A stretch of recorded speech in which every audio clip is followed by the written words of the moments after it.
Welcome to the Trading Sliders Podcast. Here we go, episode number 38 of the Trading Sliders Podcast. How's everybody doing out there? I am Bobby Puckett. Here with me in studio again this week is Kurt the Flash Bennett. What's going on, Flash? Not much, Bobby. Just trying to recover from the weekend again. We say that every week, but yeah, well, this we week, do a little bit of running though. Yeah, this week here was a little bit different than most. Oh yeah. First off, happy Father's Day to everybody out there. Yeah, happy Father's Day to all the guys.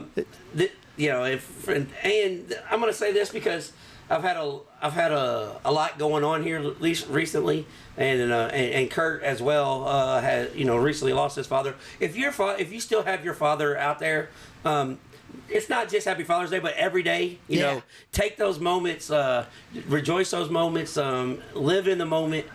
Because these are days that it shouldn't be one day a year. Right, yeah. Especially for us in the racing community, because our dads have molded us so much. Before we forget the guest, right. and we talk about our weekend, if you followed along on Facebook, you'll understand why we're kind of all over the place. Yeah. We're all over the place anyways, but we're going to be even more all over the place. On this show. On this show, yeah. Yes. A little bit more than normal, but...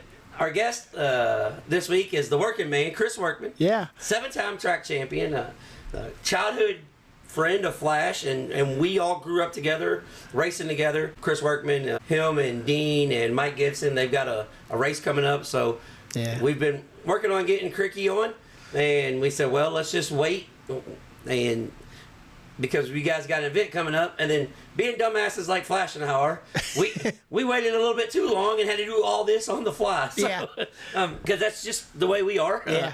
Because we kind of just wing it. Yeah. When I look at the schedule, I'm like, oh yeah, we got plenty of time for that. Yeah. And then it's like, oh shit, we don't. That's next week. That's next week. So we might want to get Cricky on, because I told him a month ago that. Yeah, man, we'll get together and do this. And then a month later, 17 racetracks later, 5,000 miles later, okay, it may have slipped my mind. But the Working Man, working with us, working with the most unprofessional, professional assholes you'll meet, and we got it together, so hopefully this helps bring a crowd out. Yeah. Hold on a second. What? I'm going to jump around on that again. Okay. For the people that listen every week, thank you. For the ones that just caught on, thank you again. Yeah. But Flash last week, it makes 5 consecutive weeks in a row. We've had over 5,000 downloads in the first 24 hours. That's pretty awesome. So that's incredible. Yeah. So thank you guys again. Word of mouth is the best advertisement, and you guys are telling people about our show, and we really appreciate it. And our sponsors, we're not telling you guys that you have to use our sponsors. Yeah. Because we understand it's your business, it's your money. But at least take our guys in consideration, because they help bring this show to you guys each and every week. Diesel Boys LLC, Brandon Hooker, and the boys over at Diesel Boys. If you have any type of diesel truck work that you need, they can get you squared away. Slider of the Week is being presented by Walt at Speed Decals. Had a good one this week. Oh, yeah. Walt kind of gets... I don't want to say shafted, because the Slider of the Week's supposed to be slide job for the win, or sometimes we go to an event that probably shouldn't have happened. And actually, we probably got like 3 Slider of the Weeks this week. Yeah, really. So we might bring him up more than once. Yeah, we might bring that up more than once. Yeah. But that's presented by Walt SB Decals. If you need any vinyl work, please get a hold of Walt and them. And our deep dives each week is being brought to you by Kentucky Clutch and Performance. Chris and the guys at Kentucky Clutch and Performance, if you need any type clutch for farm tractors, road tractors, if you got a Mazda Miata, if you got a Ford Focus. Yeah. Actually, hold on a second, scratch that. If you got a Ford Focus, don't bring that sumbitch in. Yeah. Okay, it's a pain in the ass. But no, we can get you taken care of over at Kentucky Clutch and Performance. And our Crash of the Week, each and every week, being brought to you by D.O. Handyman and Remodeling. 812-989-5002 if you got any handyman work. It's that time of year. Another thing I'm going to say, our women, we've got women listening to us. Do we? Yeah, not the ones we're married to. Right. They don't listen to a damn thing we say. Exactly. But last week's show, 40% of our viewers were women. Well, that's pretty cool. According to this new metrics that everybody's using. Yeah. I don't know how they do it. That's above my pay grade. Yeah. But women, if you're listening to us and you got some handyman work because you told your husband, hey, I need this done around the house, and it didn't get done because he watched Summer Nationals every night last week, or he's going to watch the 19 million races going on this week, reach out to David, DO Handyman Remodeling. He'll come over, fix your deck, fix your windows, fix your vinyl. Just about anything you need around the house, David will get you taken care of. And we are working on trying to get a couple females on here. Yes. So we was going to try to do it around Mother's Day, but it didn't work out. So. Yeah, that's right. But we're gonna see what we can do to get a couple females on here. Yeah, we've got a couple. We've got a couple really good interviews. I'm not gonna say in the works because they've already agreed to them. Right. We just got to get our schedules lining up. Yeah. Right. Because talking about the Mother's Day. I dropped the ball again. I thought we had 3 weeks and we only had a week, so things just didn't quite work out. I mean, that's and the only other thing I was gonna say too, like jumping around, but we was talking about our sponsors, and it's not just the guys we have, guys. If you go to a racetrack and you see a billboard on painted on the wall, or you see billboards down on the front stretch, just try to remember those guys because they help keep the racetracks going too. Yes, they help what we all love. Yeah. If it wasn't for some of those guys, we wouldn't be able to do this because we wouldn't have nothing to report on. Yeah, we wouldn't have shit to talk about. Yeah. Well, I mean, I guess we figure out something to talk about. But so the news of the week: the Summer Nationals get started, and car counts are tremendous, but fan bitching is even worse. Oh yeah. So we're going to get into that. And on more of a somber note, some news come out about the death of Scott Bloomquist that everybody in the racing community already kind of knew. So we're going to touch on that just a little bit. I don't consider it news, but there's something I want to say about that for things going forward. It probably won't make a difference, right? But I will feel better if I say it. So we're going to get into that. And Billy Moyer picks up win number 835, so we're going to discuss that. Billy Moyer still doing Billy Moyer things. Yeah. USAC beat the weather. Not very many people have beat the weather recently. Right. USAC straight stood up to Mother Nature and said, come bring it. But we fought back. Yeah, they fought back. Let's put it that way. Yeah, they said bring it, just like The Rock, like just bring it. And Mother Nature was like, all right, bitch, and stuck them. Yeah. And then USAC, they picked herself up and got up and was like, all right, let's do this thing. They did the Jerry Lawler and pulled the strap off. And they pulled the strap down and said, come on, let's go. And so USAC, that's going kind of way back there, ain't it? With the Jerry Lawler. Yeah, that's some of these kids might not even know that. Now, well, good thing you didn't bring up Tojo Yamamoto. Yeah. We'd have to start over. Yeah. Because they have absolutely no clue who that is. Yeah. But yeah, USAC fought back, and a weekend race trip for Flash and I that just never ended. Back each and every week by popular demand, which we are still looking for a sponsor for. Yeah. The Racetrack Spotlight. So there we go. What I want to start with before we start talking about what we all did, the information that came out about the Scott Bloomquist ordeal. Yeah. Most people in the racing community, if they didn't know, they had a hunch that that it was a suicide. I don't want to downplay that because there's a lot of people dealing with a lot of stuff. Yeah. And that's why even his daughter said Dad went out his way. Right. When she spoke on it. So, but with that being said, guys, it's not a news story. I mean, just let it be. Yeah. You're tearing. When you report this, and from some of the people that I've seen reported, I get why they're reporting it because they're looking for clickbait. Yeah. But like Flow Racing putting an article up that, like, I'm a big advocate. I love Flow. I absolutely love Flow. But this is not news. It's right. I mean, it is not news. It's one of those things that that probably should have just been left with the family. Yeah, that's kind of the way I feel about it. Yeah, pour salt in the wounds right. when they're trying to heal. So that's just, I don't want to say distasteful because we live in a world where everybody wants to know what happened. Right. But in the same token, if you were in this world, if you are in this circle, if you're in this bubble, you already knew what happened. Right. So that's just one of those things that when I seen it, I was like, man, I really didn't know how I wanted to approach it. Yeah. Because what I really wanted to say was screw off, but yeah.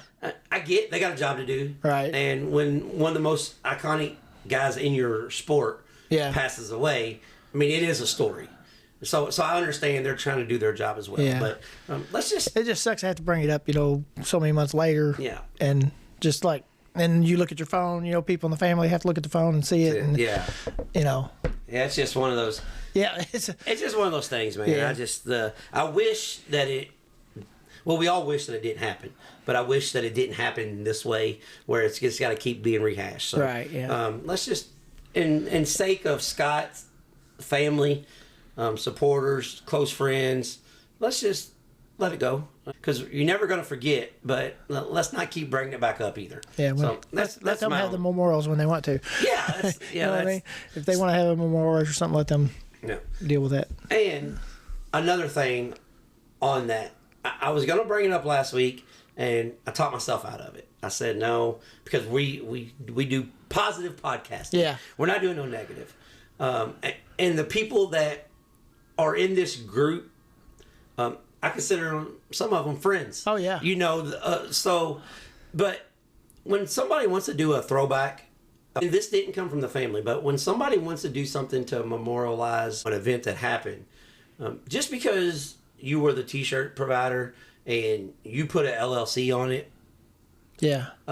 guys, if somebody wants to put the skull and crossbones in their number, don't be a dick. Just let it happen. Yeah. They're not making any money off of it. They're not doing it to make money. No. They're doing it to show respect and show symbolization. So that's just one thing that I wanted to.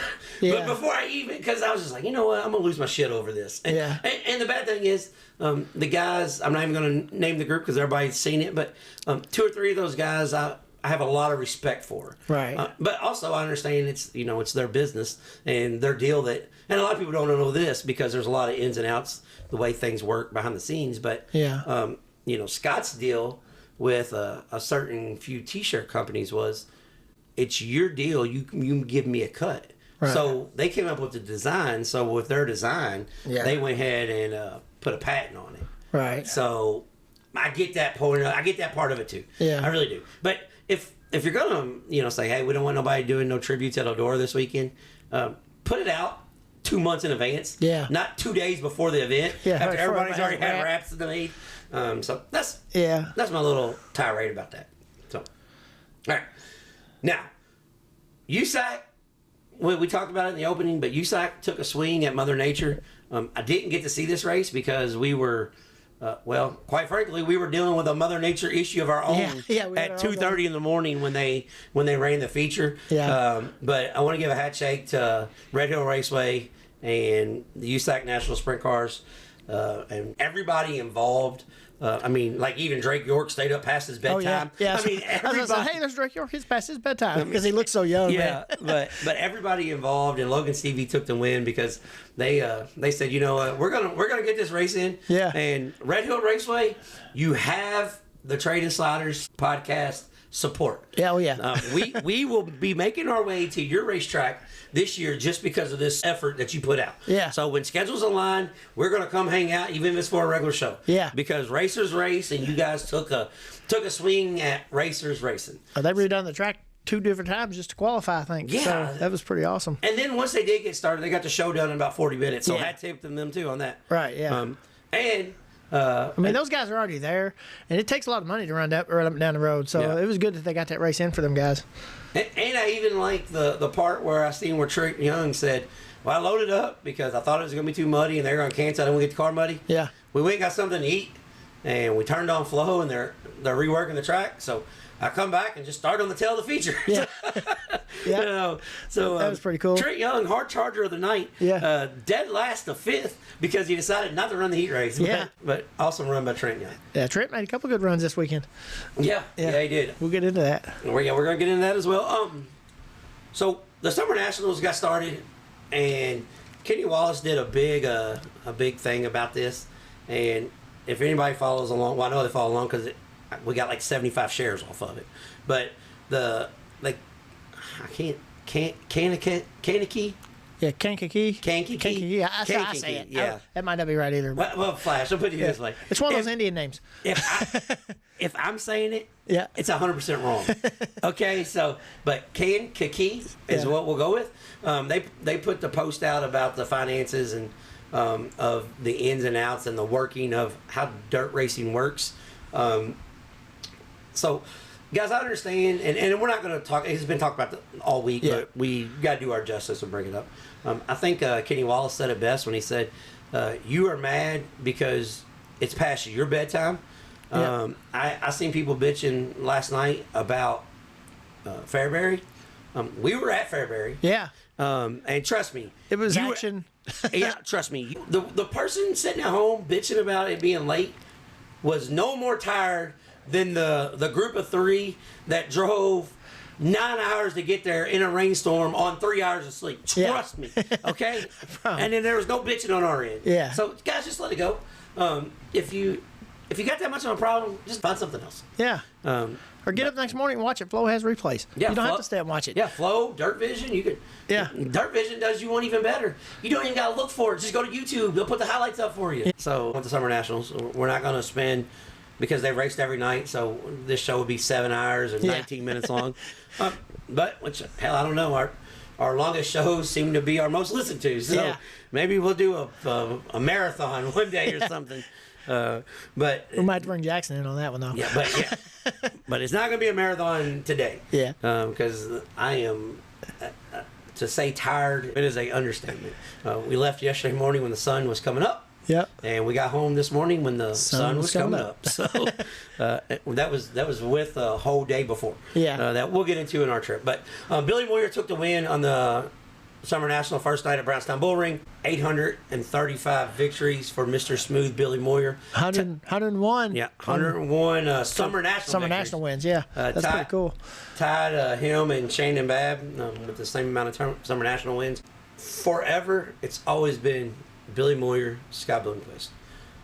Who's the best? Well, Bloomquist has won more Crown Jewel events. Yeah, well, Billy Moyer's won 200 more features. Right. Yeah, well, Billy Moyer did it on the Summer National Tour. Yeah, but Bloomquist did this. Moyer did this.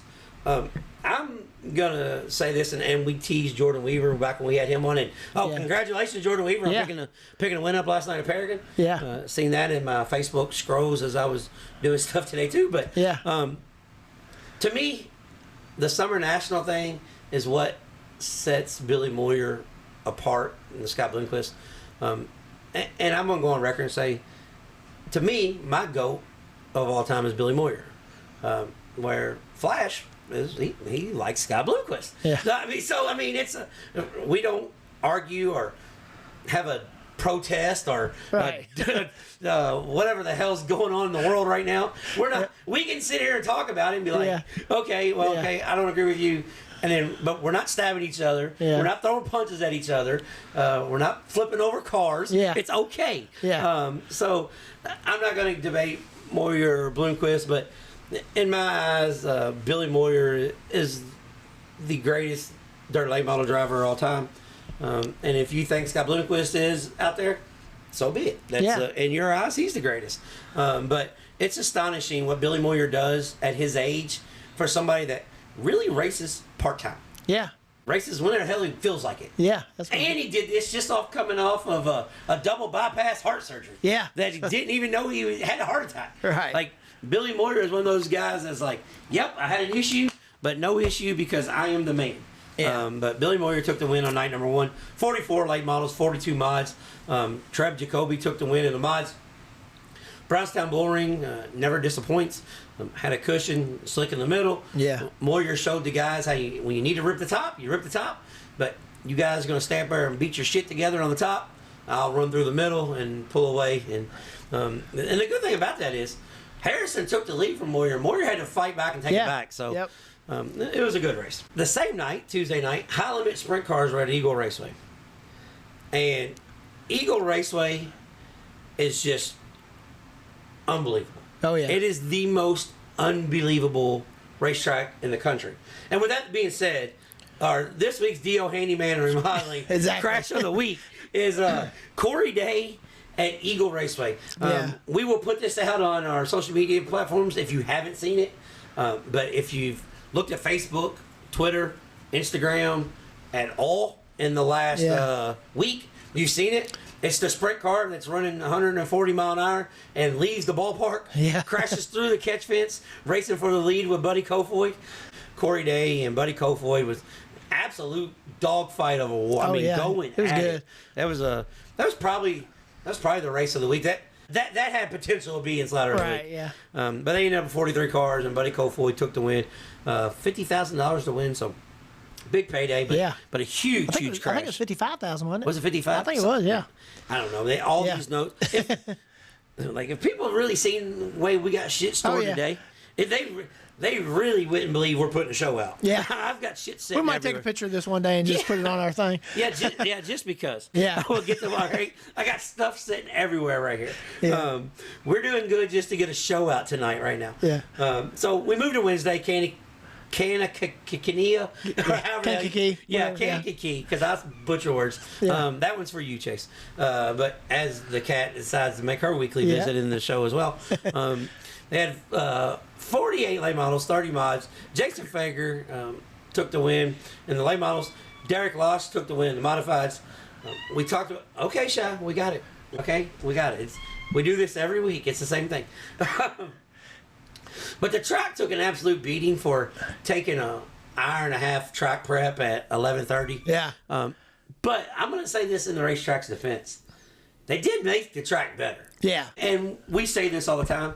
If you're going to have a one-lane racetrack, have it on the fence. Yeah. So they said, you know what? They must listen to the show. Yeah. They're like, yeah, good idea, guys. Yep. They didn't listen to the part where we said, don't start track prep at midnight, but Right. That was a few shows earlier. They're new to the region. I did go to bed on that one, and, Yeah. and that's one of the ones everybody was griping about because they had more divisions or whatever, and they took a long time to do the track prep. But you know what? I got up the next morning, I looked at the replays, and I was fine. Yeah. I survived. Well, see, that's where I'm an idiot. I did the exact opposite of that. Yeah, you stayed up. I stayed up, and then so I go to work on 3 hours of sleep, just because I'm just preparing myself for the weekend. Yeah. So, I don't know. I thought they did a good job, all things considering. Yeah, with the amount of cars they had. Thursday night. I'm glad to see that many cars. I'm happy about it. So. Yeah, because the whole week number one was a success for everybody involved. Right. Drivers, well, not some drivers, no. Well, they tore shit up. Yeah. But for racetracks and everything else. Thursday night, moved down to Peoria. Pronounced that right. Yeah. I did pronounce that right. Yeah. Place that I've been to. Drake Troutman took the win over Ryan Unziker. And, I mean, you almost felt bad for Charlie. Yeah. Because that's the night he had flat one. Yeah, he pulled the left rear off the wheel. Yeah. Actually, I thought he pulled the left rear off the wheel. Yeah. The tire come apart in the middle. Yeah.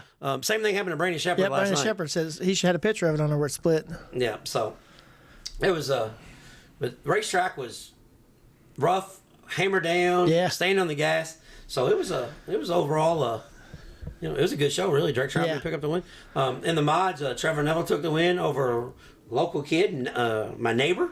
Ben Harmon started 8th to 2nd after the first few nights. Had a couple rough nights to start out the Summer Nationals. He drove around some really good guys that night too. Yeah, you go around Mike McKinney on the outside. Yeah, you had a good night. You're doing pretty good. Yeah, you had a damn good night. Yeah, I gave him a big pat on the back last night when I seen him. Yeah, and then Friday, this is where Flash and I's trip starts, and this is where the next few minutes we're going to talk about. Yeah. What maybe you guys should or shouldn't do, just depending on how crazy you are. So Friday we got on the road about 7:30ish, because we had a 6.5 hour drive to Beckly Motor Speedway for the Cumberland Plateau Mod and Mayhem 2-day event. Yeah, it's in West Virginia. It's in West Virginia, and far West Virginia. Yeah. like Pennsylvania, Virginia, West Virginia border. Yeah. That part of West Virginia. It wasn't Huntington, West Virginia, right down the road. It was, keep on going. So we got there. The weather was beautiful when we got there. Yeah. Almost a little too hot, honestly. Uh-huh. But everybody knew that weather was coming. And we thought we actually had, because my mom's pulled the curtains back a little bit for people, because there were some things said about this event, and it kind of pissed me off a little bit because they don't really know what all goes into an event. I think it's a lot of times just people just don't know is the thing too. I don't think people are trying to be that much of an asshole. Right. Yeah. If they are, they're doing a hell of a job at it. Yeah. But I don't think they're trying to be that much of an asshole. So we have a 2-day event. $2,000 win on Friday, $4,000 to win on Saturday, $600 combined if you start both events. Car count last year for this event was in the 30s. Yeah. And that was a one-day event. So we decided to have a 2-day event because we had about 30 guys that were practicing. Right. So we decided instead of having a practice night, we're going to have a 2-day event. So because we got guys hauling 5, 6, 7, 8, 9 hours to race with us. We had people, I think 5 or 6 states. Yeah, we had 5 states in the house with very low car count. I might add. I'm gonna address that. I'm not gonna beat around the bush. I'm not gonna give you our results and gloss over there not being nobody there. Right. Because this is part where we all come in. Yeah. So Randy and Joseph, the guys at Beckly Motor Speedway, put their neck on the line and said, we're going to have this a race because there's going to be some rain coming in. The rain comes in Saturday morning. We're good. The track's sealed off. We are good. And we're going to race Saturday evening. Rain chances went from middle of the week to like 80% with 2 inches of rain to by the end of the week it was showing 20% with 40% chance pop-up isolated showers. Yeah. So we as a group, when I say we, me, Flash, Matt, Matt runs the series. Matt leans on us for a lot of decision making.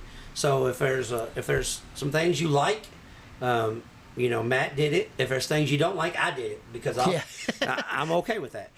Let's just to be politically correct. Yeah.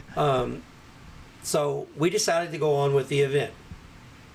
To the 14 drivers that showed up, the drivers from Kentucky, Tennessee, North Carolina, Ohio, and West Virginia, thank you. Yeah, every one of you guys. Yeah, every one of you guys. Guys like Josh Harris drove 9 hours. Guys like Adam Ogle drove 5 hours. Yeah. Jacob Hall was leading the points going on to the event. Drove 5 hours, broken engine, changing the engine in the rain. Yeah. So there was a lot that goes into this. So to all those guys, thank you. We appreciate you taking your chance. We appreciate you racing with us. Yeah. It doesn't take a rocket scientist, math statistician, a calculus major to look in the stands, which they did have a decent crowd. Yeah. All things considered. Right. In my opinion. Yeah. They didn't have what they had last year when we was there. Yep. But all things considered, it did not take a rocket scientist to look and say, the racetrack lost their ass tonight. Yeah.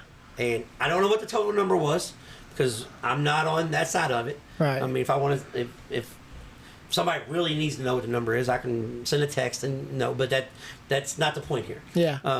Let's just say they lost significant amount of money because of the cars that were there versus the payout, and that's all part of doing business. Right. There's good days and there's bad days. Mother Nature has a big play in that. Yeah. I mean, people's not going to pay their money to get in if they think they're going to get rained on a lot of times. Yeah. And to drivers, some of them, it costs a lot of money to go. Yeah. Well, and that's what I was getting at. Yeah. I'm not even going to bitch about the guys that wasn't there. Right, yeah. Because they have to make that decision. Yeah, it's their money they're racing on. Right, yeah. And I totally understand. A former racer, we're both former racers. Right. We both decided on and against places because of weather. So I get that. But the caveat to that is, guys, our series has always produced. It's produced good car counts. It's produced good racing. Yeah. And we race at some of the baddest racetracks in the Southeast. Oh, yeah. I mean, there's some of the best facilities in the Southeast. And our series isn't designed for Rodney Sanders, Terry Phillips. We welcome them if they want to come race. Yeah. Those guys race for a living. Yeah. Our guys work for a living, and we try to provide them with a good purse. That's why we try to do 2-day shows sometimes like that, so they can get to one place or 2 tracks close to each other. Yeah. So we're kind of the blue collar series. That's what we are. Guys work for a living, and they enjoy racing, so they get together. Yeah. Just like after the races, Jacob Hall broke an engine. He was leading the points. Adam Ogle and his group said, "You guys need any help changing an engine?" It's pouring down rain. The guys at the racetrack, Randy, opened up their tech building. Let them use the building so the guys could change the engine. Yeah, had a cherry picker there they could use. And another positive thing about the whole group of guys. It was David Clark's birthday. Last week, yes, it was his birthday. So they all grilled out, cooked out, hung out after the races. Right. So, our core group is almost like a family. Yeah. It's, and we're proud of that. We're proud of that. that, say that word, camaraderie. Camaraderie, yeah. Camaraderie. Okay, Yeah. getting better. Okay, we're proud of that. But guys, then this isn't just us, because we've had a pretty good car count. Yeah. All year. We've had 2 events that we thought should have pulled more cars, but they didn't. And I talked about going to races versus cherry picking. I even gave Jackson a little crap when he was hosting with us. But Yeah. Guys, let me explain a real short how this works. When you run a local show, which we all love local racing, we go to local short tracks. Yeah. But if there's a special event and you do not support the special event, it doesn't have to be modifieds right now. We can talk about sprint cars, Yeah. late models, pure stocks. Yeah. Brownstown's got a pure stock special coming up. Yeah. That's rescheduled. It's coming up in a couple weeks. Pure stock drivers, if you are off at your racetrack, the guys from Paragon, Lincoln Park, Yeah. Kokomo, if you don't come and support the special events, you're not going to have special events, and then the local events that paid $600 are going to start paying $400, Right, yeah. because there's no demand. Yeah. So guys, you have to get out and support these events. We're not telling you where you must go race. Yeah. That's your decision. But if you want multiple options, you better support multiple events. Yeah. To what you can afford. Right, yeah. Because we get it. It's expensive. It's not cheap. So that's Yeah, there's some people that can't travel no further away from home, yeah. And like I said, the rain came, and there were some people that said, well, the car count was low, so you guys canceled for Saturday. Yeah. That was not the case. Randy, the guy that owns Beckly Motor Speedway, we had a meeting, and he stood there and he told us, it's on the schedule. I advertised it. We are racing if we can. Yeah. Mother Nature dumped 2 inches of rain Yeah. in the pits, and the haulers almost couldn't even get out. With more rain being forecasted the next day, it was a pain in the ass to leave the facility. Yeah. And it come to find out, about 5 o'clock yesterday afternoon. Yeah. First off, we drove in plenty of rain. Oh, yeah. And the rain was coming was to heading where that we way. was. Yeah. So, it turned out to be the right decision. It looks like the first weekend of October, the event's going to be, it was postponed until then. But it was just one of those things where sometimes you can't catch a break. But Yeah. you have to go. And we appreciate everybody that came out and supported. And hopefully on the rescheduled date, we get a bunch of cars and a bunch of fans. And, the Yeah. guys at Beckly Motor Speedway make up what they lost, because Right, yeah. because there was a loss. It was Yeah. there's no beating around the bush. But with that being said, at 3 o'clock in the morning, Kurt, myself, and Matt were sitting at a breakfast nook Yeah. at a hotel, and deciding, hey, what are we going to do? What's next going forward? So behind the scenes, we're working on the schedule to reschedule at a later date. Well, that happens. So it goes out, next race is postponed. Flash and I and my wife, we get up the next morning, we decide, all right, where are we going? We Yeah. gotta go somewhere. Which home was a valuable option. It was an option. Yeah. An option we don't use a lot, but Yeah. it was an option.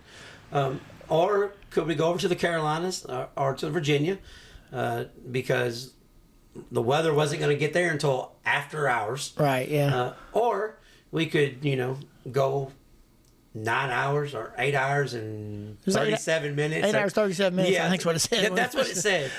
With the construction that we came through, Yeah. and the rainstorm that was raining so hard, about knocked the damn windshield out. Yeah.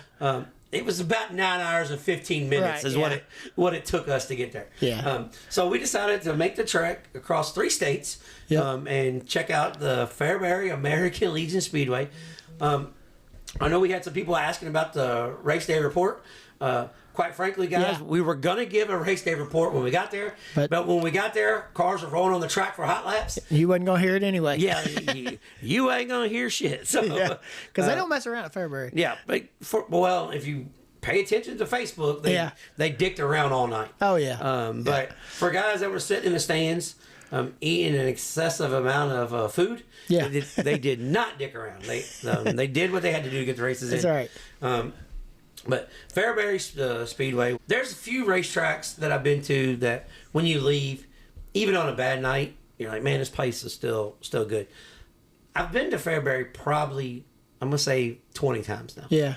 It may be 15. It may not be quite 20 times. Right. But we'll just say 15. I've never seen a bad race. Oh no. Their bad race is race of a year candidates at other places. Yeah. It is one of these places that just absolutely knows how to do it, what to do it, when to do it. yeah, and where to do it. Yeah. Like where, because they scratch just certain parts of the track. Right. But hats off to Fairbury. And they do it quick too. It's not like they go out there and spend an hour fixing the track. They do it during their downtime that they're normally going to have anyway. Yeah. And they got it figured out. I mean, yeah, Fairbury. There's not many places in the country that can hold their standards to Fairbury. Yeah. There's 3 or 4 places, that I'm like, yeah, those places. Yeah. They are great. But if there's a place that does it better than Fairbury, yeah. And you're out there, and I don't care what part of the United States, or maybe even Canada, or somewhere that I can drive to, and you think they do that, they put on a better show than Fairbury. Send me a message because I'm gonna take your word for it, and I'm taking my ass there. Yeah. Because that's how much I feel about Fairbury. But 58 late models, 51 modifieds. Brian Shirley took the win over Jason Fager, Dennis Erb. Fager started 5th, ended up 2nd. No, started 6th, ended up 2nd. And this week's Slider of the Week, presented by Walt at Speed Decals, goes to Brian Shirley. Yeah. Because Fager passed him in traffic. Race got good. And Fager was kind of pulling away. Yeah, Fager got out almost straight away on him. And Brian Shirley said, absolutely not happening. And his words, not mine, but his words, if you've seen the video, if you've seen the interview, when I got to the top, I just put my foot on the fucking floorboard and went. Yeah. And he was not lying. Yeah. That's exactly what happened. He was gone. So he was gone. So, but hat shake to Brian Shirley and the whole Fairbury staff for over 130 race cars. Yeah. And did not beat 135. Yeah, did not beat around. Yep. Did not mess around. And in the modified rundown, Michael Long took the win over Michael Ledford and Derek Losh. And Michael Long. Yeah. Go ahead. No, go ahead. That's it. Go ahead and talk about what you're talking about first. Okay. Michael Long, it is hands down one of the best modified short track racers in the country. Yeah. I won't say he's the best dirt modified driver in the country, but I mean, UP national champion, so who am I to say? Yeah. I mean, he did top, 975 other competitors last year. Yeah. But Michael Long and Michael Ledford went at it. Oh, yeah. And Ledford took the lead. Long went back to the cushion, ripped around him. Ledford turned back on anything. Ledford clipped a U-tire. Yeah, that's what I was going to talk about. and then I'll let Flash tell you how Ledford did his best impersonation of John Gill. Oh, yeah. Well, Ledford, he hit the U-tire on the bottom, and when he did, it broke the left front A-frame, or left front tie rod, and flattened the tire at the same time. And they still had like 5 to go, and he drove around the bottom, and I don't think he lost, but maybe 3 car lengths from Long that whole 5 laps. It was pretty cool to watch him do that. The only problem Ledford had was when he was trying to pull on the scales. Yeah. He tore the damn nose up. Yeah, that was it. Yeah, I think he was like, I don't know what somebody's sitting down on the left front so much. That was pretty cool to see though. But it was a really good race. Yeah, yeah. It was one of those things where you just when you see it in person. Yeah. Like video, it's cool. It's like, well, look at him, he's riding around. But when you see it in person, and he's got to keep the car up on the bars. It's neat as hell. But we had our buddy Greg Lynn was up there with us, first time ever being there. And like I told him, I said, it's not like what you see on TV. When you see Fairbury on TV, you don't get to see the whole thing because when they're running back like. They watching the top 3 or 4 cars, which a lot of times they're running 2, 3 wide. Yeah. But in the back, most of the time, them guys are 3, 4 wide the whole time. Well, like Kyle Bronson last night. Yeah. Kyle Bronson passed 18 cars before he got in the wall. Yeah. I don't know. I haven't watched the replay, so I don't know how much Dirt Vision showed it. Yeah. But if you were sitting in the stands, everybody at the racetrack knew what the hell was going on. Yeah. So. Yeah, that's pretty cool. But that's how our weekend went, and then we left Fairbury and got home this morning at 7 a.m. Yep. And so the sun was coming up, and had some obligations to take care of today, and so here we are. Yeah. But we're gonna get off here and catch this week's deep dive, which is the Workin Man, Chris Workman. 7-time track champion at, I guess 4 different races, 3 different racetracks. So, Workin Man got. And track. he's got a mini series that we're going to talk about that he didn't talk about. Yeah, so. We'll talk about that as well. At the end here. But enjoy this week's Trading Sliders Deep Dive. The Workin Man, Chris Workman. It's time for the Trading Sliders Deep Dives presented by Kentucky Clutch and Performance. Here we go, ladies and gentlemen. On this week's Trading Slider Deep Dives, we have probably the most versatile racer in Southern Indiana, the Workin Man, Chris Workman. How you doing, man? Good. Thanks for coming on first. I would say kind of a short notice. Because you have a lot going on. But we wanted to get you on because you got a couple events coming up that we want to talk about and help you spread the word. But first and foremost, thanks for coming on. I've been wanting to do it. I've been listening to a lot of them, and it's pretty cool. So I'm glad I get to come on. Yeah. Well, here's the thing. You can't take us too serious though, because we may jump around, it's going to be fun. Oh yeah. For the people that's out there that don't know, because I didn't even tell you this. I'll let you know on the slide. I was going to put you as like the old racetrack segment. But I was like, well, he's still racing. Yeah. So I don't know if it can really be the old racetrack segment. Yeah. Because on the Trading Sliders, we say racers race. And the Workin Man is a true definition of racers race. It doesn't matter what type of division it is. Dirt late models, pavement late models, dirt street stocks, pavement street stocks, Ford Crown Vics, Dromers. I even seen him win a front wheel drive race one night when I was at the track. Yeah. So before we get started on any and everything, what division do you prefer to run? Well, the most fun I've had is in the late model. The asphalt stuff's really cool. Then when I started running figure 8, I thought, man, this is a rush. I didn't know if I was going to find anything that was more exciting. And then I started dirt racing, and I guess it was different. So it was new, and it was really, really exciting. And that gave me the same rush as the figure 8. And then once I decided to move up, and we did finally able to save up enough and got a late model together, I ran that thing, and that's a different ball game. It's just a lot of fun. Oh yeah, it's fun. Yeah. Well, here's the thing to me that fascinates me about you, because we're in the same boat. We all grew up in the same area. That means we're old, first off. Yeah. But we all grew up going to Louisville Speedway, going to Sportstrom. I mean, you're a baseball throw away from the racetrack. So you spend your whole life there. And then like with me, when Louisville closed, I was like, I might do something else. Because I didn't want to go to Sportstrom every week, because I did that before Louisville. So, I was like, I'm going to have to do something. And then I made my way over to dirt.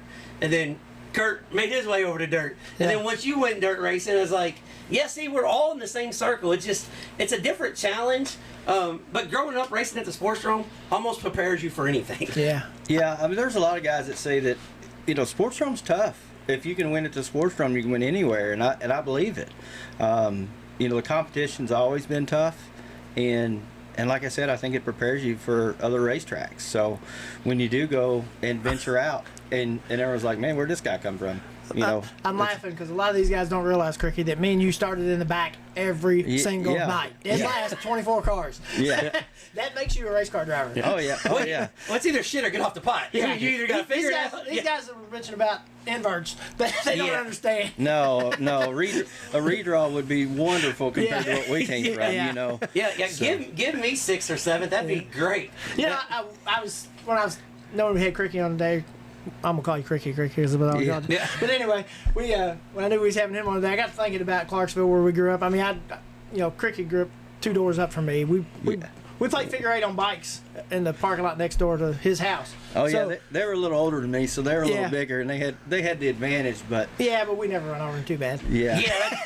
We had the same bicycle figure 8s. And Paul's back here somewhere. He used to race with his team, Paul Taylor. So, yeah, but hopefully he's out there working. Anyway, I was thinking, though, about how many good race car drivers came from just like, kind of like your area where you had Edgewood. Yeah. Over here in Clarksville, it's the same way, man. We had my dad, Chris Workin come from there now, and then we had...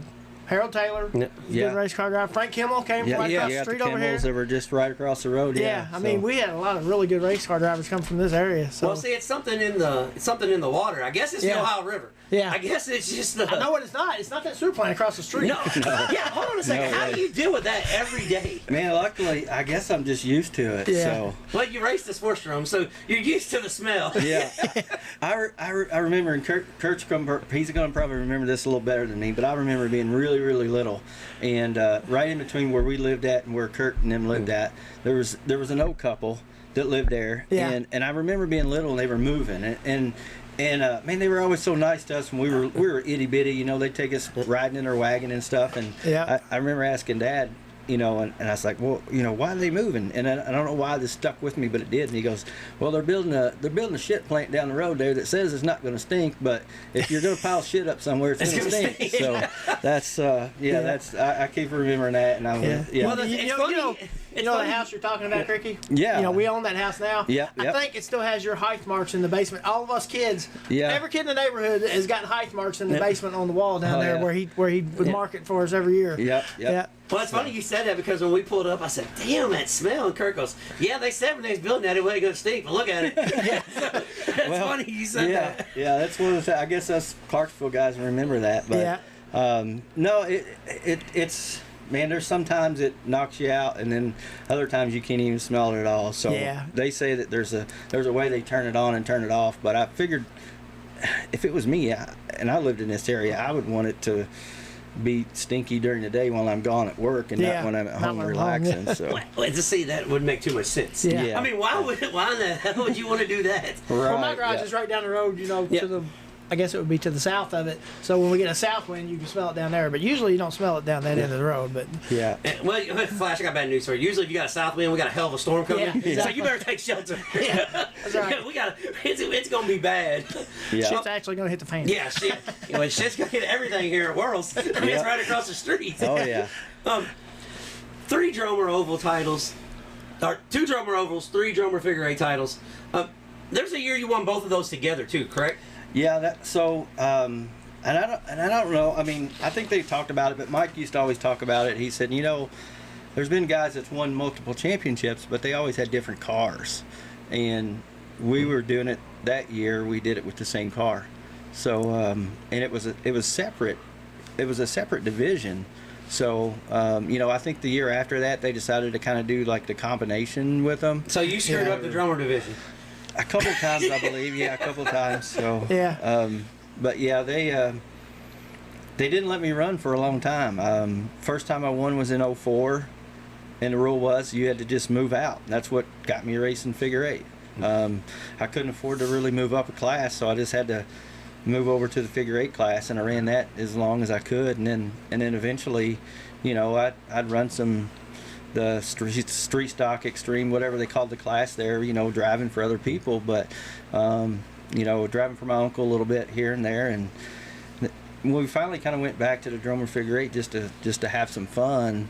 And I think at the time I started racing for Carl Durbin or Scott Shelton. I think one of those, you know, in 08 and 09, I think we missed a couple of the first point races, and we come back and we're in second. Somebody said, man, I don't know if you're going to beat, you know, the guy that won that year. You know, he's really good. And I was like, well, you know, you realize that I think we missed 2 or 3 races and we still ran second and didn't lose by much.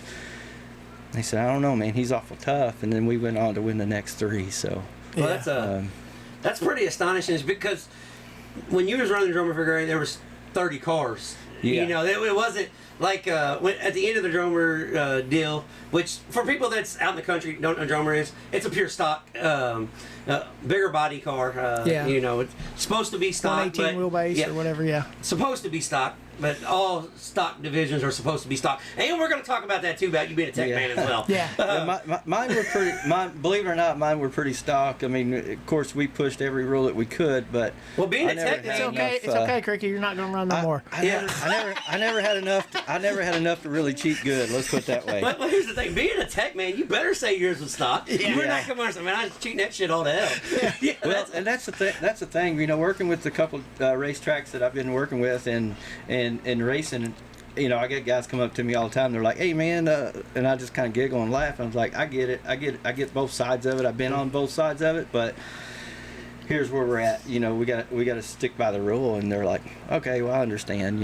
How in the world do you have so much time to race, tech, promote events? Oh, by the way, he's like one of the most competitive RC racers you'll ever meet. How in the world do you squeeze all that in? There's something else too, though. What's that? He invented a division that's all the way across the United States now. I'm gonna get into that. Yeah. I wanted to ask him how he had time, and then I'm gonna bust him on this one. So I don't know. I think last night at 11:45. I was in the parking lot out here, and I was like, man, I need to get home. I need to get cleaned up, go to bed, get up and do the same thing tomorrow. And like I said, right now I'm in the middle of getting this late model back together, and I'm going, shoo. And I don't know how I find the time really. I just keep going. Eventually one of these days, they always say nature catches up with you, and I'm sure it will one day. But until then, I'm just gonna keep on. Well, it will. You see these dark circles under my eyes? Yeah. Nobody busted me in my mouth this week. Yeah. Does what? Because as many people may want to, nobody caught me slipping this week. Yeah. It will eventually get to you. There's times where I walk out in the shop and I'll have a job because unfortunately I still work around the clock. I'll walk out and I'll flip the light on and I'll just flip it off and go back in. And Tanya will go, what are you doing? I'm watching Flow tonight. That's what I'm doing. I'm not crawling around. I didn't clean the garage up from last night, so I got an hour's worth of cleaning to do, so not tonight. Yeah. I don't know. The winter time we get the toy cars out, and summertime we get the big cars out, and I got to fight and argue with myself during the winter all right, we're going to work on the real race car to make sure it's ready, or no, we'll just keep on playing with these little toys. So it's a lot nicer when you go inside and you get to work on them. Yeah. When you and Dean came up with the Ford division, first off, where did the idea come from, and did you ever imagine it being what it is? So that's a good question, and not many people ask. They just assume that me and Dean came up with this Ford Crown Vic class, and here it is. And it was a little more to that, Dean, of course, has been promoting the Figure Eight Madness. He had a leg in with the Sports Drome, so he was in good with Mike. And I'm gonna say that this division has been in the works for close to 20 years, and I can't take full credit for it. So we went to Anderson Speedway years and years ago, and they came out with a class, and there was 2 cars, and they said they were going to try to get it going. They were going to promote it. It was going to be the taxi cab class, and they were running figure 8 with old Caprices, the old taxi cab Caprices, and I don't know, it just became the topic of discussion. And realistically, where it all kind of came from, it came from myself and Jesse Sewell. And we drove back from Anderson, of course, a couple-hour drive, and I was like, man, it'd be really cool to just start a class like that where everybody was equal. Like all the cars were pretty even, kind of like the old IROC series. Yeah. And he's like, yeah, man, we could do that. He goes, you could, make the Chevy cars run a 305, and make the Fords run a 302. And I was like, that wouldn't work, because I'm going to make my 305, or I'm going to make my 400 look like a 305, or the 350 is going to look like a 305. And he's like, yeah, I don't know how to do it. And then it just turned into the discussion, like every time we were out doing something, everybody's like, man, what if we did, and it was like, we just kept modifying it. And then finally one day we was like, man, if you could just make it all Crown Vics. They all came with a 4.6. They're all the same motor. Now, this is way before what I know now. I just assumed that they're all the same. It was the same engine from the early 90s all the way up to 2000 something. Yeah. So I was like, oh, yeah, man, that would be it. So we just talked over it for years and years and years. We just talked it over and talked it over. Well, the discussion started getting bigger. More people would join in. And then eventually we got to talking with Dean about it, and he's like, yeah, he goes, I think it'll work. And it was a little gun shy at first, and we thought we had it figured out. We're like, hey, man, we got all the rules lined out. We know exactly what to do. And one there was one year there, once we got Dean kind of on board and involved, and he's got some crazy ideas, which 90% of them are good, and he's like, man, he goes, I'm gonna try to talk to Mike, and I'm gonna see if we can do this. So before we ever talked to him, we had an old Crown Vic, and we had it out there, and we was using it for like towing the trailer races and stuff like that, and they used it for a push car, and Dean always said, hey, jump in that car and go out there and run a couple figure-8 laps and just see how it'll do. And we're like, okay, and so he goes, hey, he's gonna go over and just ride around and see how good it'll do out there on the track, by itself. So it had all the seats and interior and everything. So we decided that's what we want to do. Well, Dean done had a couple cars saved up, and he hadn't even asked Mike yet. And eventually, the track was struggling a little bit, and I think the first year we did it was 2018 maybe. Has it been that long ago? Yeah. Yeah. I think 18 was the first year we did it, and so it was in the winter, and Mike had showed up over here at the shop one day, and Dean said, man, he goes, I need to come over and I'll talk to you, because he was like, man, I don't know what to do, we got to figure out how we can get the track going, and of course there was already rumors of this Ford Crown Vic class and everything, and well, yeah, because your circle was too big. Yeah, everybody was. So everybody had known about it and was talking about it, and we're like, so and eventually what it was is he was over here, and Dean's like, Mike, I know what'll help, and he goes, I know. He goes, you want to run those Crown Vics, don't you? Yeah. And he said, well, I want to come by and I want to talk to you, and he asked him about a few different things, and I think that's what kind of helped led into to Dean doing the go-karts and stuff out at Sports Drome as well. But that was one of them, and he come over to us and he said, I tell you what, he goes, I'll let you guys do the Crown Vics. He goes, but you guys are going to take care of it. We're like, fair enough. Sounds good. Yeah. That's our foot in the door. Yeah. We got in. So Yeah.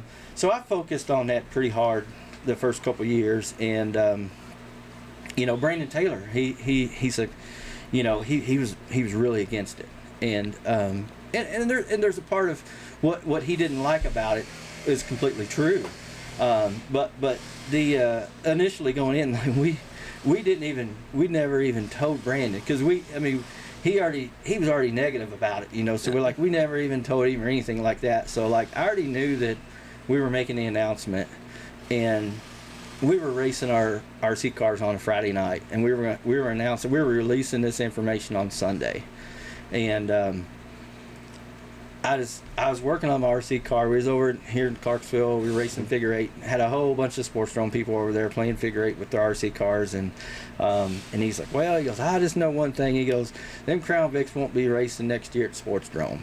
And I turned around and I said, man, would you quit lying to these guys? And he just said, I'm telling you. Well, then on Sunday we released the information, and I think we released it. We released it in November. That we were going to run them, maybe around Thanksgiving or so, and then halfway through December, we maybe the first week in December or something, we got together and had a meeting. We said, hey, anybody's interested, meet us at Roosters. We're going to have a meeting, talk it over. We had it all figured out, but we had a couple questions that we just wanted to input on, and the biggest thing was we didn't know how we were going to pay. We had no idea how we were going to pay. We had a couple different options, and I think the majority of the guys in there, they said, well, look, we don't want to pay no money because we know what we'll do to them. He said, if it's just for fun, he said, we'll just give everybody $30 back. The top five of the feature will make $30, and that's their way that they paid to get in the gate. And we're like, sounds good, And so anyway, long story short, we had some rules that we thought we had figured out that we ended up changing, because we're like, okay, well, that's not never gonna even work. thought about that, Yeah. Like other guys come in and say, you need to do this, you need to do that, and we're like, yeah, you're right. We were wrong. We were thinking we were fine, but we weren't. And the biggest setback, what we should have did originally is we should have had a really long rule book, you know. But going in, we were like, yeah, gray area is really easy if you only got 7 rules. then everybody's like, you just keep it simple. Keep it simple. It's like, all right, so we're just going to put down here what you can do, you know, and we did, and we put that in there. Like, we don't have no gray area. If it's gray, it's illegal, so don't do it, you know. And but for the most part, I mean, it's been really good. It's been fun. Like I said, I dedicated a couple of years to it, and I raced some, and then we got to thinking, it was like, man, we can't. We had you know, Ronnie Basham, myself, Jesse Soule, we had Harmon was running one of our cars, and we just had a lot of really good drivers racing some of our cars, and we were winning a lot, you know. And then finally we just kind of stepped back and we were like, man, we can't go out here. If we want it to grow, we've got to get these other people racing and other people winning.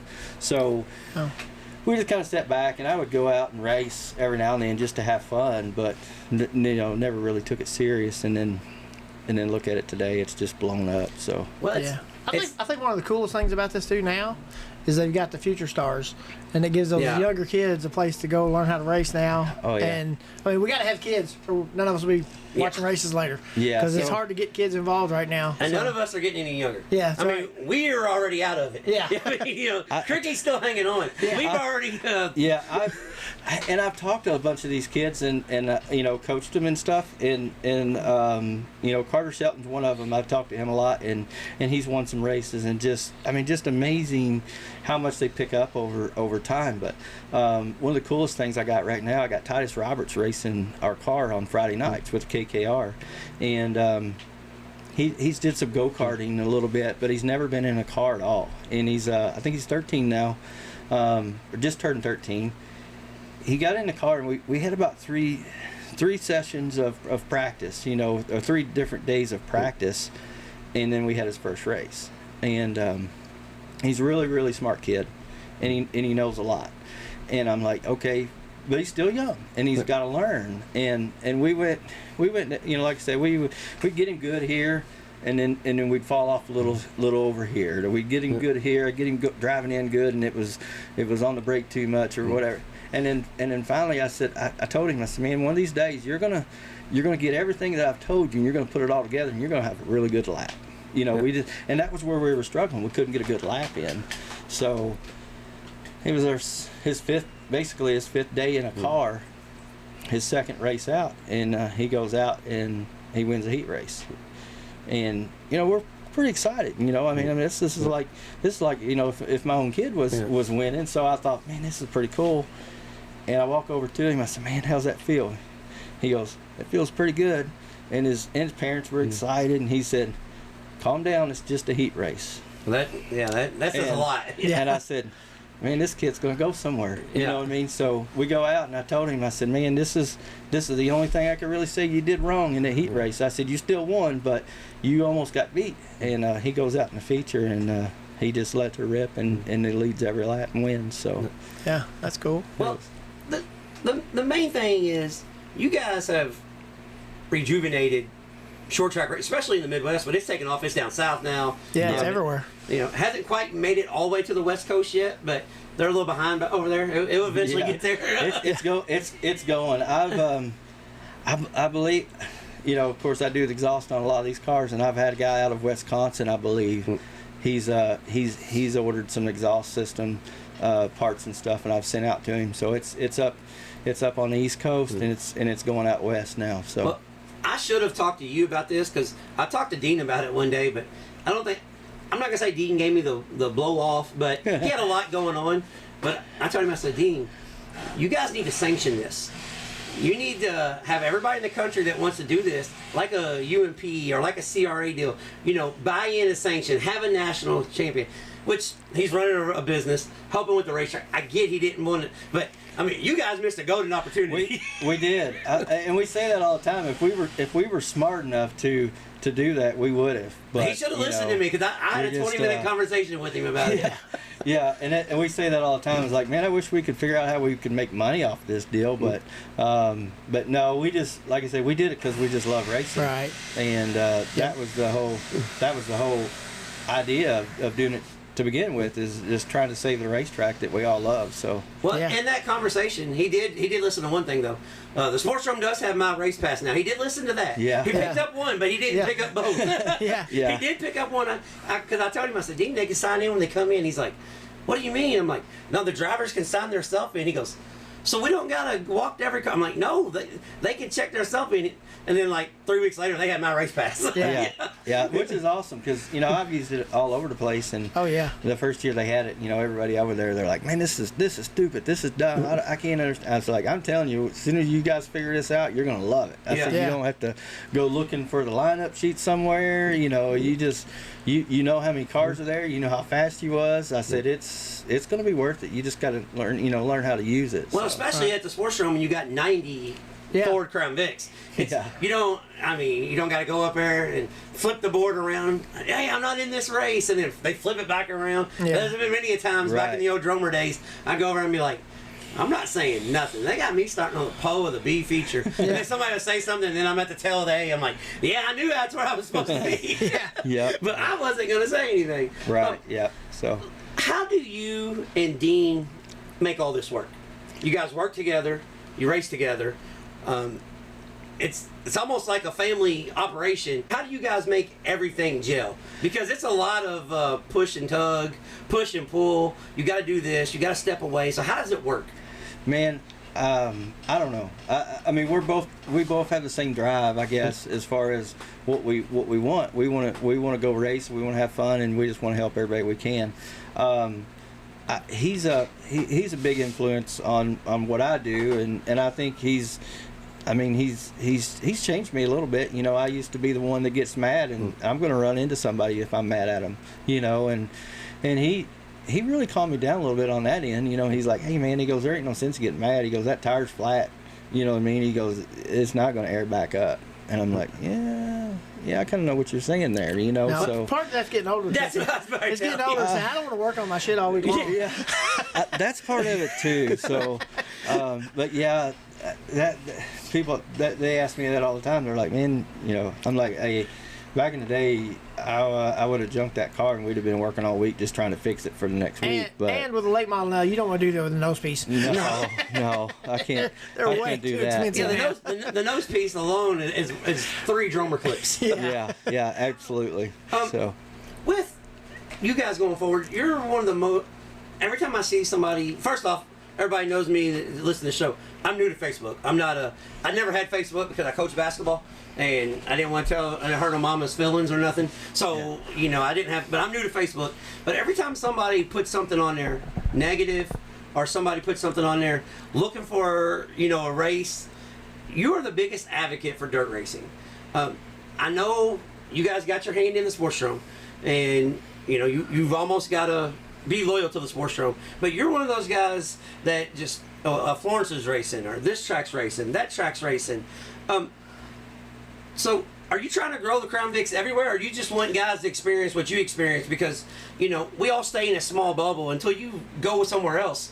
I mean, we all love the sports room, but there comes a time where you got to move on and then eventually come back. Basically, how it works. So I want everybody to experience it all.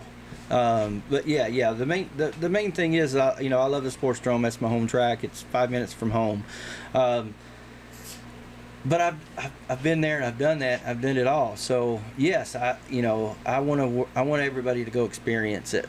But also, get out and enjoy some of these other tracks too. It's just like the support local, short track.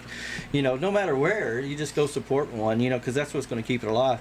But no, so when I started running my late model, I had a buddy of mine, Dwight. He was running down there in Florence. He's like, man, you got to come down there. I was like, man, I love that track. It's big. And I said, but I've never raced on it. So I went down there and we ran the late model a couple of times, and I just fell in love with the track. And so with the Crown Vic, of course, the late model broke. I was going to go running around in Crown Vic a little bit here, the Brownstown and Florence, and then they started this Brad Fields down. I think he's down from around. I'm not real exactly sure where, but I he's think down, it's Central Kentucky. down around Central Kentucky somewhere. He started that Lucky 7 series last year, And I started reading into it, and I was like, man, that's pretty cool. You know, you go to a couple different racetracks and you gather all your points and put it all together.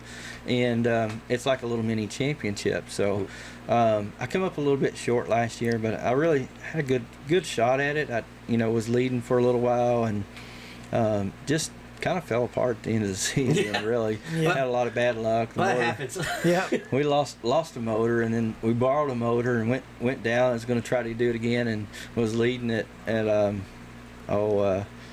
is it Richmond? Yeah, I was leading at Richmond, and ball joint or something broke and just ate the wall. So I was like, man, something's telling me that I just ought to just settle for what I got. Yeah, you know? So we're good with second right now. yeah.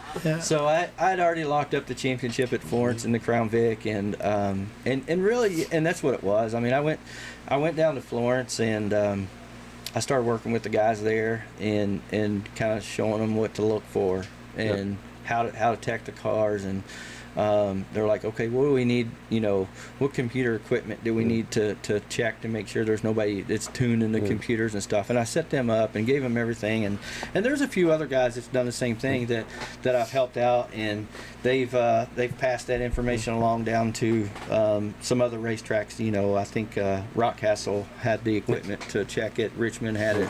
So. And that was good, and that was the big thing. You know, there's still a lot of those tracks that are just wanting to run. You know, they're just starting to run them Crown Vics, and they're just kind of letting them run them the way they are. You know, so hopefully everybody can get on board and keep them where they need to be, or they're just going to be bombers or pure stocks before too long. Well, I'm glad you mentioned pure stocks, because one of the toughest championships in our area to win, and well, not one of. The toughest championship to win in our area is at Brownstown Speedway, at the local dirt. Yeah. It doesn't matter if it's pure stock, Hornets, you know, modified, super stocks, late models. But it was about a 3-year process for you to get the pure stock championship. Yeah. How gratifying was that? Well, that was my real first, I guess, really adventure into dirt racing. You know, I ran dirt here and there with the old, I'd take the old Dromer cars and go run them at the dirt track. I'd go run an enduro here or there, whatever. I had an old enduro car one time, but it wasn't nothing. It wasn't an actual dirt car. So, in 2012, we were having a pretty rough year at the Drome. You know, we got into a couple fights and just. You know, a couple wrecks and just having a bad time. So as we say, he got droned. Yeah. I told my brother, I said, well, I think it's time that I go away for a little while and let everything calm down and let's go do this dirt thing for a little while. You know, and he was real big on dirt. He loved it. He's like, man, he goes, I need you to go dirt racing. So we had a pure stock chassis there. And we decided to go ahead and put it together. So we put it together, started running in 2013, and kind of not really known a whole lot. You know, I everything I knew from asphalt racing, I was doing over there. You know, and I was like, okay, well, this is what I know. You know, this is what I know. And then finally, you know, I didn't know many people. So I reached out to Rick Gum, and I was like, hey, man, I said, you're really the only guy that I really know. And I said, I don't know you well. I said, but hopefully you help me out. And he's like, yeah, man, what do you got? And I said, this is what I got. Where am I at? He goes, man, you're close. He said, here's what I would do. And so we started playing around a little bit. And I think it took me all year before, at the end of the points season, they had a non-winners race. And I think I ended up winning that. You know, I never won a feature yet. And I finally won there. And I felt like Dale Earnhardt, because I come back on pit road and like everybody was giving me thumbs up and giving me 5, and I think there was some of the guys I raced with that was happier than I was, you know. And I was like, man, this is really, really cool. I think I found my home for a little while, you know. There's a little different atmosphere at the dirt track. Well, I don't know if you remember this, but with Cricky's first year, he went running pure stock, and I ran into him at Brownstown, and you know, and I talked to him for about an hour. I tried talking him into putting a sway bar on his car. Yeah. And he kept saying, don't nobody run sway bars under. I said, they didn't either when I ran. I won 50 features in 1 year. I had a sway bar on. Yeah. I told him, I said, and the reason why is because you can adjust like you've always adjusted. I said, the car is going to do different things, but you know. So I talked to him for about an hour one night, and he never did. But I remember he was laying in the car, and I said, well, if you're not going to put a sway bar in, put on the left rear lower control arm bracket, make it about 4 inches longer, and drop the control arm. Well, the funny thing is what you probably didn't know is I had springs so heavy in that car that I didn't need a sway bar. So I think I was running like a 13 or 1400 on the right front and like a 1200 on the left front, and then it was like, that's unreal. Like nobody knew, but by golly, when that track slicked off and I'd roll it down and slow her down and kept her straight around the corner and just eating her along the bottom, they're like, man, how's that guy do that? Yeah, I'm like, well, it's just like the drone. I kept telling him, I said, man, put a sway bar on. He's like, man, don't nobody run sway bars. I said, I know they don't. I know. I got disqualified one night for a sway bar. Because trust me, I know. We had to go back and forth with the guys at Glasgow. He told me, he said, that's not legal. I said, well, show me in the rules where it says it's not. I said, it says it must run stock OEM parts. So that's a stock sway bar. Well, we don't run sway bars on dirt cars. I said, well, maybe y'all should. No doubt, But I don't know, we had fun. Like first year, I think the first season we ran second in points. Second year we ran second, and then the third year we ended up winning. But the coolest thing was I think it was our first year. We'd won that non-winners race, but it was, man, our motor was huffing oil so bad. It was just blowing. I mean, I'd changed the oil the week before, and then it had done burnt so much oil that when I went to drain it after that first week that we ran it, there was only like 2 quarts that come out of it. I'm like, hey, there's supposed to be 8 quarts in that oil pan. There's only 2. And so we were like, man, what are we going to do? And I don't know. The only thing we had was Fun Fest, but we had a lot of fun. So we had a little 383 in the corner, and it was scary, you know. I mean, it was a cheap $1,500 motor, I think it was, you know. And I don't know. We said, well, we'll just take the heads and the cam out of that other motor we got that was broke, and we'll just put it in there and we'll see what happens, you know. So we went out there and we won everything that. Every race that we were in at Fun Fest, we won that year, and that was the first year out. So here's a little secret. I've told Kurt this, but the year that my 2 best years I ever had was a 383. I built a 421 because I was going to set the world on fire, and that it didn't. The only thing caught on fire was me. The world did not catch on fire. Best one I ever had was 377. You could at the Drome, you could go drive in the corner, flat foot it wouldn't spin the tires, and it would just drive off the corner. Those guys thought I was beating them with a big motor and stuff, and that wasn't what it was. That's what we did with that one, man. It was a good one. I remember Tim Rivers was out there one night, and of course, you know, Frank was helping with Tim, and Frank he called me up one day. He goes, hey man, he goes, I'm helping Tim with this dirt car. He goes, anything you can help me out with? And I said, yeah. I said, I'll send you over my scale sheets and what I'm running on the springs and everything. So he does. He goes over there, and I'm sure they probably, you know, worked over a little bit, maybe changed some things around. But it was funny because I think I qualified horrible. I didn't run a very good heat race because I got a little motor, and they had, you know, track was heavy that night, you know, and I think he ended up winning his heat race. He's sitting on the pole, and he comes over and he's like, hey man, he goes, thanks for helping him out. He goes, where you start at? I said, I think I'm 13th or 14th or something like that, way in the back, you know. And he's like, man, you need to come up front there with me. He goes, it's a lot more fun. And I think it was around lap 13 or so was when I was passing him for the lead. And at the end of the race, I said, man, you're right, it is a lot more fun up here. It's way fun up here. He didn't think it was as funny, but I did. So. You're not going to be able to drive forever, as much as we all want to. There's very few Red Farmers and Sammy Swindells out there. But there is a Billy Moyer. Well, there is a Billy Moyer. Absolutely. So. But do you ever see yourself, because you're teching cars, you and Dean are promoting a couple races coming up we're about to talk about, but do you ever see yourself where you decide, hey, I'm gonna try to run a racetrack, or I'm gonna try to promote a series. Do you ever see yourself progressing to stay? I mean, obviously, racers are always going to be around the race cars and around racetracks. Yeah. Do you see yourself stepping away from driving and taking the next step, or is it just, I don't really know, man, I'm having so much fun right now, I'll figure it out then? Yeah, that's the thing. I'm going to figure it out as I go. As long as I'm physically able to still climb in the car, I'm probably going to drive. Or you could be like Kenny Schrader. He just, when he got where he couldn't climb in the car, he got better help they could put him in. Yeah. Well, I better lose some weight if I'm gonna have guys help put me in a car. So, I thought about that a lot, and actually, I'm 46 now. You think about that stuff as you get older, and I thought about it, and I thought, man, I'm having a lot of fun with this Crown Vic. We're traveling around, going to different places, meeting a lot of new people. And it's really cool. I really like it.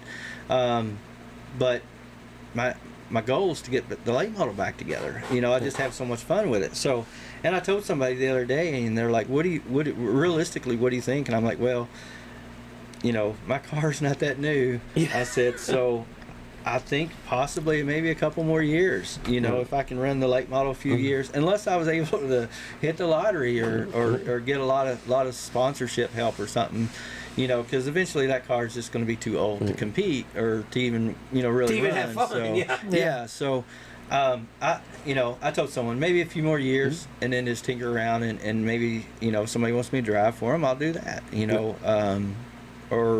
or just play with a Crown Vic every now and then, or just go whatever. But no, as long as I can be affiliated with the racetrack somehow or some way, I plan to. Yeah. Well, because this is why we're doing this. Yeah. Because we don't like working on cars no more around the clock.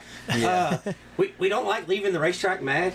We've all done that. So we look for a different venture of, hey, how can we be involved? How can we give positive feedback? How can we help the racing community? Yeah. How can we bring people together that, really don't, people think they don't like each other, but if you're involved in the sport, we're all in it for the same reason. It all comes back around. It all comes back around. Yeah. And you're a person that I see that as you get older, you're more of an advocate for short track racing in Southern Indiana. You guys got an event coming up at Scottsburg. You helped with the Scottsburg stuff the last few years to try to get that place going. I know when Thunder Valley was there, you was a real big advocate of, bringing the Crown Vics and bringing everybody to Thunder Valley to try to help the short track. So I think you would be a great promoter. I'm not wishing that on you because I know how much. We work for a series. We know how much work that shit is. So I'm not saying, hey, Cricky, go do this because it's going to be fun. But I think there's a spot for you when you decide that I'm done racing. Yeah, I mean, that would be cool. It would be, because that's when it's all said and done, that's what it's all about. We love it. So even Dean said, back in the day, he said I raced for a while, and he goes, I was pretty good at it. He goes, but I realized I wasn't going to make no money at it. So he goes, I got out of it quick. And I said, well, I wish I could have done that. But no, I'm the one that's I don't want to quit driving, because I was driving for people all the time. They're like, man, that's pretty good. You got to consider yourself lucky. I'm like, heck yeah, man. He goes, I said, I don't have to put a whole lot of money into it. I said, but I don't mind spending some of it. I said, because I'm the one that gets all the fun. And I said, they're spending the money too. I said, it's their car. I said, but I'm the one that gets to have all the fun. So they're like, well, do you get any money back for winning? I'm like, not always, no. And I said, I'm not really worried about it. I just want to.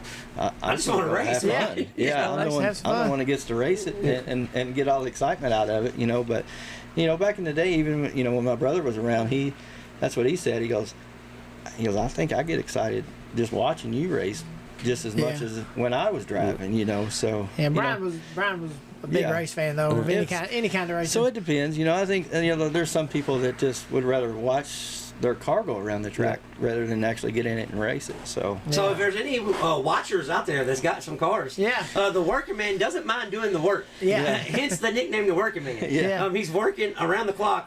As we come in, he's working on 2 cars. As we get here. So you guys got an event coming up on June 22nd and 26th, I believe. So June the 22nd. you know, Dean and Mike Gibson are co-promoting the fair race for Scott County Fairgrounds with the fair board. So they've actually got a race going on. They're going to run the Indiana Pro Late Models, which I'm excited that I'm hoping that's going to be the first race back in mine. So I'm trying to do everything I can to get everybody to come up and race. And I mean, that track is fun. I don't know, you know, and I know the track's always dusty, but man, when we were helping out there the last, you know, actually 2 years ago, and then last year they said, hey, you guys want to help out with the fair race, and we, you know, we agreed. Well, I'm say we, Mike and Dean agreed, and of course They told you had to work. I'm Dean, I'm Dean's right hand man, so I'm right there with him. I'm like, heck yeah. So and I don't know if anybody knows, but Jonathan Abbott, he's on the fair board, and he does all the dirt work, and they wanted to do a practice, you know, because they hadn't raced on it all year. So he's like, man, let's go get the track ready, and we'll do a practice a couple nights before, and we're going to do that again this year. And man, I'm telling you, I took my Crown Vic up. I was going to work that race, so I wasn't planning on racing, but I took the Crown Vic up just to make sure that we had enough cars to run the track in, you know. And I went out there, and man, he's got it figured out. Yeah. I mean, that track was just so fun. I mean, it's a Crown Vic. It's not very fast, but when you can hold it wide open and burp it to get the car set for the turn, and then push it back to the floor, no matter what you're in. that's fun. Yeah, no matter what, it was fun. So Dennis Knott, well, if he's listening, he will tell you he likes it slick and dusty. Yeah. Because one night it wasn't, and he damn near took out the whole flag stand. He took out the whole grandstands. I've seen some nasty wrecks. Yeah, barrel rolling down the front stretch there. I think he might have the record as most flips. Yeah, that's that wall will jump out if you're not careful. Yeah. So. Yeah, Flash and I was sitting up there because I busted a transmission, so I loaded up. Yeah. And I don't think he was racing that night up there. I don't think I was. No. So we were sitting in the stands, and I told Flash, I said, man, I'm glad I'm up here. I said, because I would have been right in the middle of that shit. Yeah. But I broke the transmission that night, so it was all good. In the early 2000s, they had all the enduro events up there, and we was going up there a lot. Late 90s, early 2000s, and here's what I'd like to see happen up there. I'd like to see him cut that turn all the way back to where that wall starts at, and make that track smaller, and I think it would be badass. I don't know if you've paid attention, but if you used to take and look back, I mean, we have been cutting that turn back a little bit the last couple of years. So and it made it a lot better. Yeah. But we're with you. It needs to be a quarter mile. It doesn't, because, and here's the thing, it's kind of narrow. It's really narrow with a great car. When you go in there. But fast and narrow is usually a bad combination. Yeah. So if we can slow it down, even because if you bring it back, you bring that turn back, and then cut down the infield in 1 and 2.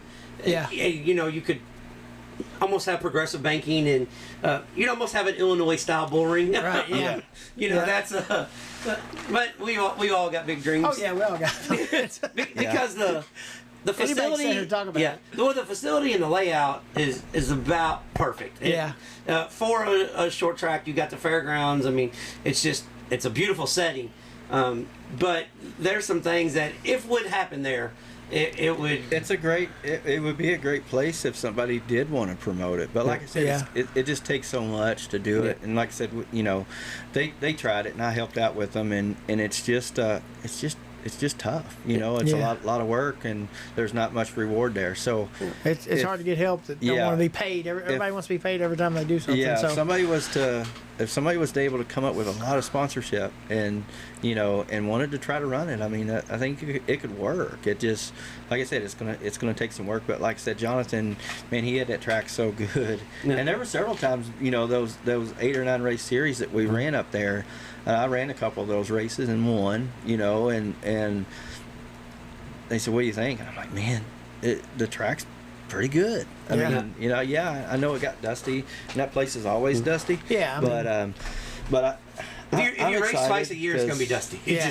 There's no base. The thing about it is, and that's the reason we're going to do that practice, but there's one other thing that nobody realizes is the water trucks there. The water trucks, they're just not that big. Yeah. You know, so And it's a big track. It takes a lot of water on that track too. Yeah. So yeah, the water truck and- can't make a full lap before it runs out of water. So, but we've been talking, and we've actually got us a big water truck lined up. So we're gonna be able to put the water to it. I'm gonna work it. So we'll see. Like I said, we're gonna have a practice the Friday night before the Friday night on the 20th. We're gonna have a practice. It's gonna be an open practice. So hopefully we can get some guys up there, and we'll see how it is. But you know, of course, you know, we got to take into consideration that it's not been raced on for a year. So. No, well, that's last year. This is off topic, but last year I went to the Champaign County Fairgrounds up by Chicago I got called on to do a sprint car and midget event, and this place hasn't been raced on in 4 or 5 years. And when we get there, the racetrack, I'm like, this is not going to be good. We're going to have cars landing in Chicago Airport because I mean there was big holes, and the guy did the best he could, and the track actually turned out racy. But I was talking to the guy that was doing the event. It was for their fair, and I said, you know, how come you guys don't race at this? I mean, the facility was phenomenal. I was like, how come you guys don't race here?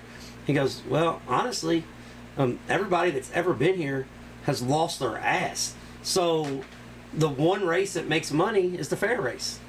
He said, so people will take a gamble on that, and it's just a crapshoot because you don't lose everything because everybody wants to be around the fair board. Everybody wants to be part of the fair. You get sponsors that you normally wouldn't get because of the fair, and I think Scottsburg's in the same boat. Yeah, it's the week of the fair.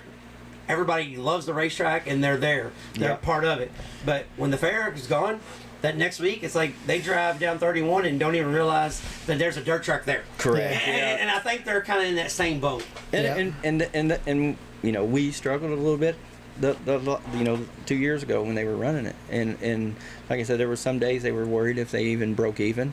And, you know, some days you did and some days you didn't. And then, you know, there was a couple of races that they did okay. So, but at the end of the day, I think it was, I think they barely made anything. And then there was a lot of work involved, so you got to put 2 and 2 together. And like I said, you know, Mike has his own racetrack he's taken care of. Dean has his own business he's trying to run. So, so it was tough. And then it was a big undertaking. You know, I mean, it was a big. I mean, that's just like with the series that we work with. A dirt track too. You got to be there more than just. You don't just show up on Saturday and race. Yeah, I mean, you have to you got to be there at least 3-4 nights a week almost. Well, I mean, if you do it right. Yeah. Well, that's like at the Drome. I mean, I'm not going to downplay it, but at the Drome, you race this Saturday, you come in Sunday, you clean up, you make sure you get your orders, you come in Thursday, blow off the racetrack, see if, okay, the bathrooms, everything's good, and then we're racing. And the good thing about the sports Drome is it could rain at 3 o'clock and we could still race on Saturday. Yeah. You know, so the dirt track, like I said, you just take so many chances. You know, you could work all week long and then rain on Saturday morning and you're done. Yeah. So. Well, we appreciate you coming on, taking time out of your busy schedule because obviously it's not like you're just sitting at home, got nothing to do. I mean, we're in the break room here at Worlds doing this. This is his break for the day. He's going to work all evening. But been doing this for 22 years? Or is it longer than that? Oh, it's probably longer than that, ain't it?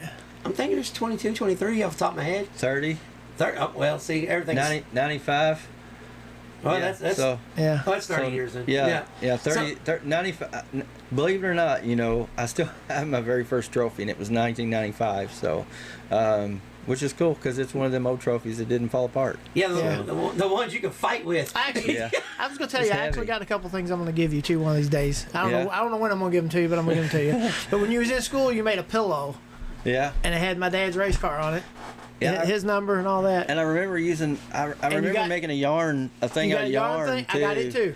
Yeah, I got both of them. That was the red and gray car. I remember that one. Yep. Yeah. So I got both those. The pillow's it's actually in a thing, so it's in a bag right now. So it's good.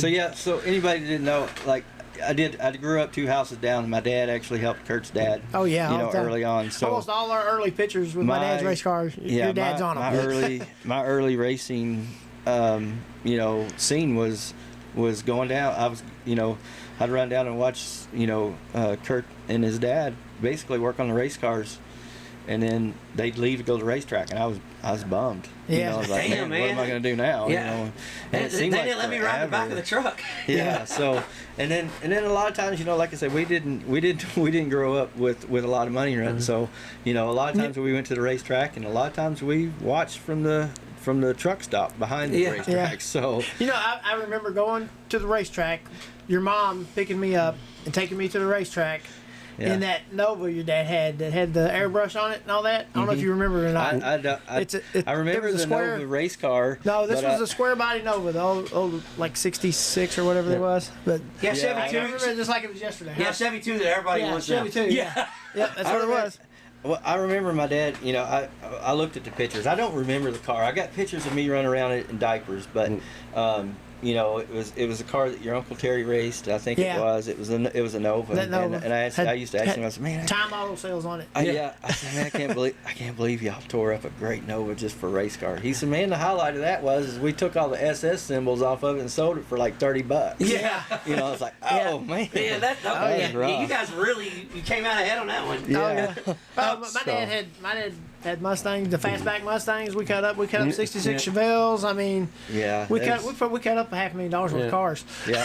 Yeah, it's And your dad, I know. my dad cut up a lot of good cars. Oh, yeah. Because he worked for a car lot. Yeah. They can get a car a year or two old. It's like, well, it's gonna be a race car. I'm like, what the hell are y'all doing? My dad's first race car. It was him and Ernie Adams. They went to the tow-in lot and bought it for. It was a '56 Chevy 2-door. Bought it for $5. And that was their first race car. They took it straight to the Dromer and raced it. And I think they drove it out there, and then drove it back. I remember it was number 6, but that was in 1974. Yeah, there's times I wish I was around back then. I would have loved to have raced back in the day. You and me like that. both. So, Yeah. You and me both. I would have thought twice about running over. I mean, if something happened and I felt like I needed to take care of it, I took care of it. Yeah. But I really wouldn't care if I had $5 in it. I mean, I was like, let's do it, boys. Another cool story, but this was even before my dad started racing, was Terry, my uncle, used to be real good friends with Rocky. Well, Rocky had that, I don't know if it was a Ford or Chevy, I'm not sure which one it was. I know it had a Chevy engine, I'm sure. But it was that yellow car with had chrome gold numbers on it. It was the first one ever. I was probably like 6 years old, and I got to sit in the car when they was putting the motor in it, and I was sitting in it when they started it up the first time. So that's probably what really got me hooked on racing more than anything. Yeah, I'm sure. And that was in the garage that I own now. Yeah. So that's really cool. Yeah, I remember that garage there, and I got some pictures of the old some of the old race cars in the alley there at that garage. So that was cool. Corky and Steve built my dad a Torino. We took it to Scottsburg and run the Enduro. That's where. So I've got pictures of that, and I think it was from Charlestown. Oh yeah. And I think he raced it in an Enduro, and then maybe even Demolition Derbied it right after that or something. Yeah. Well, if Emo was racing, there's a chance it was Demolition Derby That too. was one of my first. That was one of my very first lettering jobs. I lettered that car. Yeah, it was orange with white numbers, if I recall. Yeah. But yeah, I got some pictures somewhere of that thing, and I got a couple somewhere. Yeah, so that was pretty cool stuff. Yeah. So 30 years of doing this, I would say we always let people thank their sponsors. Obviously, you couldn't thank everybody that ever sponsored you, but after 30 years, who made it all happen? So, as far back as I can remember, you know, of course, I grew up around the racing stuff. I think the first guy that put me in a car was Joe Wilhoit. He had an old Dromer car that Mike Popwell owned, actually, and I think he let his brother from Cincinnati drive. Remember, it was a Caddy. It was a Cadillac, and it was the Caddy from Cincinnati. So Joe bought that, and he was going to let somebody drive it one night, and then they ended up not driving it. And I just turned 16, maybe the first or second week I was in the pits at the Sports Drome, because you couldn't get back there unless you were 16 years old. Yeah. And I remember Mike looking over. He said, "Man, let him drive it. He'll be fine." And I looked over. I said, "Yeah, let me drive it." You know, and he said, "All right." So, and I did. I remember my very first race. I went out there, and man, I thought I was just setting it on fire, you know. And I was like, "Man, this is fun." And I didn't realize there was a guy that got spun out like on the first lap. So here I am thinking I'm running last. I'm just behind him, you know, and I'm just wheeling it. And I cut this guy off, just didn't even know. I didn't know there was a mirror in the car. I didn't even know to look in it. You know what I mean? Yeah. So I was just driving. He was just holding on, man, stomping, steering. Yeah. So Joe got me in my very first car, and then of course I was rent from there, and then I was buying my own stuff and building my own cars from there. But Dad helped me along the way, building a motor here, putting a motor together, because I had no idea what I was doing. So he did that, got me going for a little while, and then I bought a car, and then I'd say my first really car that I started driving for someone, I'd have to say Carl Durbin, Jeff Corbett. I think Kurt was racing for him, and he decided to step away, and then I jumped in a car there. Yeah, I drove a couple times for Carl. Yeah, and then I jumped in that car, and that's the first time I actually was racing for somebody, and I was like, this is pretty cool. Yeah. My brother-in-law Ronnie helped me a lot, in my early Dromer days. He kind of helped me get me to where I was winning, because I didn't have anything that was worth anything, that it was fast. He's so, just going in circles. Yeah, I was just racing as hard as I could with what I had, know, and then so we started winning when Ronnie come along, and then like I said, I started driving for Carl, and then my uncle Corky, he started getting some cars and having me race them, and then Scott Shelton, he was a pretty big influence with helping me with the Dromer stuff and some different cars. He always was willing to spend the money and build the cars and just let me drive. So I couldn't do it without that. Yeah. So and all this time I'm trying to raise a family, and take care of the kids and stuff too. So, as much as I want to do it, I couldn't afford it. So if I could get help, I was doing it, and like I said, then my brother come along. He was doing his own racing thing a little bit here and there, and then when we decided to go dirt racing in 13, he kind of come along and was helping pretty big with that. And then we lost him in 16. So that's when I decided I didn't know if I wanted to race anymore after that. So decided to get rid of the car, and then realized that was a big mistake. Yeah. Yeah. Hell, that's all I've ever done. What am I thinking? Brian would be proud of you anyway. Yeah. So it was cool. I mean, it's not something I brag about, but we won a super late model B main to get into the main show at Fun Fest, and that was actually the last race he was at, so that was pretty cool. So at least he got to see that. He was pretty happy about it, and then we lost him just a few like a week later. So that was cool. So I got rid of the car, decided we was going to quit. I was going to do this Ford thing and work on that, and then that ain't no fun. I want to race. So we were lucky and got back into a late model. You need to race all you can while you feel like it. I'm just gonna tell you right now. Yeah. So like I said, it's because once you miss a few times, it's easy to keep missing. Yeah, it's easy to keep missing. Yeah. I realize that. I do. But it's like, man, I don't have to work. I can stay home tonight. Yeah. It's hard. It's hard to go to the racetrack and not drive though. No. Yeah. So, You'll get over that too. Yeah, I will, just not yet. No, not yet. You got a couple more years. So we got to. Well, here's a. You still got help too. I mean, most of my help don't really want to help no more. So. Well, yes and no. I do. Paul comes down. He helps me all the time. Yeah. And I got some help here, there, whatever. But I got to talking to somebody a couple years ago, and I'm like, man. Those guys, my buddy Dwight, he goes all the time. He'll go by himself. He jumps in the truck, he hauls all the way to wherever he's going to go race at, and unloads everything himself. And that's him at 411 one night by himself. And I'm like, man, that sucks. I said, how can he do that? And then I found myself the last couple of years, like in my truck driving to Richmond, to Rockcastle, Florence. I'm in the truck by myself singing along the radio, and I'm like. Yep, I'm by myself. I know how he does it because he wants to go race. And that's the way I was. I was like, "Hey, anybody want to go?" Yeah. All right. Well, I'm leaving. Yeah. So. Oh yeah, I was gonna ask you how did we do with Paul? Paul learned how to work on cars down at our garage. Yeah. Well, he forgot a lot. Yeah. So. No, he was real good. And I remember we were running the Dromers, and that one year that I got dromed, I guess you'd say. I was mad. I was upset. I was like, all right, man, I'm done. I said, I'm done. And they're like, what do you mean? And my brother's like, what do you mean? I said, we're over. We're done. I said, I'm gonna fall out of the point standings on purpose because I feel like that's what it was. We just won like 3 or 4 in a row. And no, it's either that or you get in free the next year. Yeah, it's one of those two that you had to keep going. We got into an on-track altercation, I guess you could say, and got out of the cars, and we was wrestling around and whatever, and we done lost our owner's fund. So at that point I was like, yeah, we're done. And I said, man, so we had 4 or 5 guys that was helping us all the time, and I was like, all right, you're up. And he goes, what do you mean? I said, you're racing this week. And he's like, I don't know if I want to do that, and Paul was one of them. I knew Paul he knew how to get around the racetrack, Yeah. So I said, all right, Paul, man, it's your turn. He goes, what? He goes, yeah. I said, yep, you're racing tonight. He said, all right. So they go out there and they're running oval, and they flip the coin. They run backwards. And he goes, I've never done it before. Yeah. He goes, that was fun. Well, he goes out there and he wins. I said, that idea of falling us out of the points by letting the crew guys drive didn't help me. Didn't help me not at all. So he ended up winning the race that night. And I was like, well, oh well. So, and then after that, all the other guys are like, nah, we're done. We're not going to race. And I was like, okay. So. Yeah. Well, I'll give you a tidbit that helps it speed up when you decide you want to be done.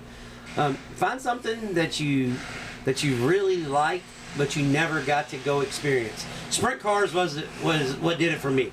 I started traveling the country and seeing sprint cars at all these different racetracks, and I'm like, man, all this time, because I raced all over. So all this time I was sitting in the lineup shooting. I never watched the sprint cars. I never watched the late models because, I was in a modified or a sportsman. I'm just sitting there like, well, I don't know how that went, and that was the way that it was fun going to the racetrack again, because you're going and you're watching sprint cars at 140 mile an hour, and you're like, Jesus Christ, like these guys are nuts. Yeah, I was never into sprint cars.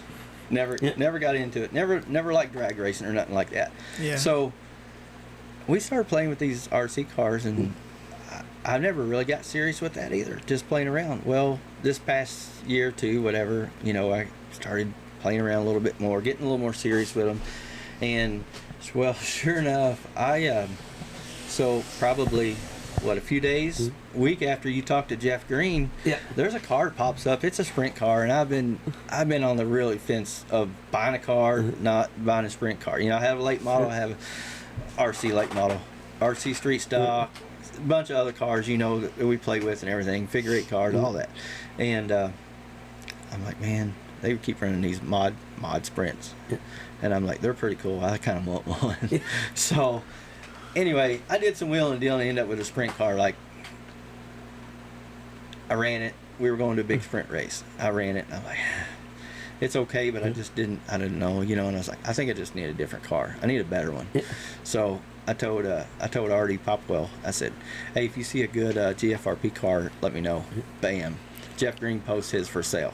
He just come back from Chili Bowl, so he posts his for sale, and I sent him a message, and I said, man, I think I'm gonna come down and just pick it up from you. He's like, all right, we made a meet-up spot and everything. Anyway, we get to talking. He's like, yeah, I just come back from Chili Bowl with it and everything. I said, yeah, I seen the pictures of you, and then I think I picked the car up, and like 2 days later, his episode aired on your podcast, and I was like, oh, that is pretty damn neat, Yeah, that's what I told. I told him full circle. Well, we've had 5 or 6 stories of stuff like that. We had a guy reach out to me, and he collects memorabilia, so he's got all these racing newspapers, and he's reading Mid-America Race Times, and somebody retweets or shares one of our posts, and then he sees it, and it was a sprint car deal, so he listened to it, and he's like, man, I like these guys, so he started listening.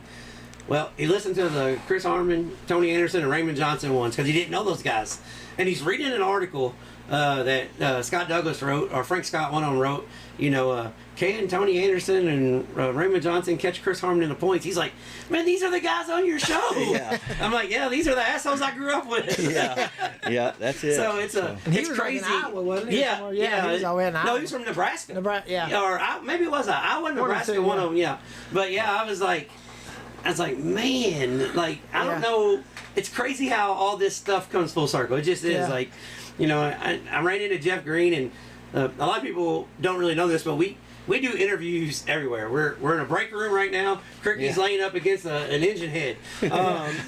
We've done interviews inside truck stops. I did Jeff Green in the bathroom. Yeah. Inside the race haulers. Yeah, we've been in race haulers doing interviews and on the pit wall last week down there. Vic Hill. Yeah, Vic Hill. We did like basically sitting on the wall while they're watering the track. I mean, we do these interviews everywhere, and that's one part of the show that I'm proud of, and we're proud of is we come to you.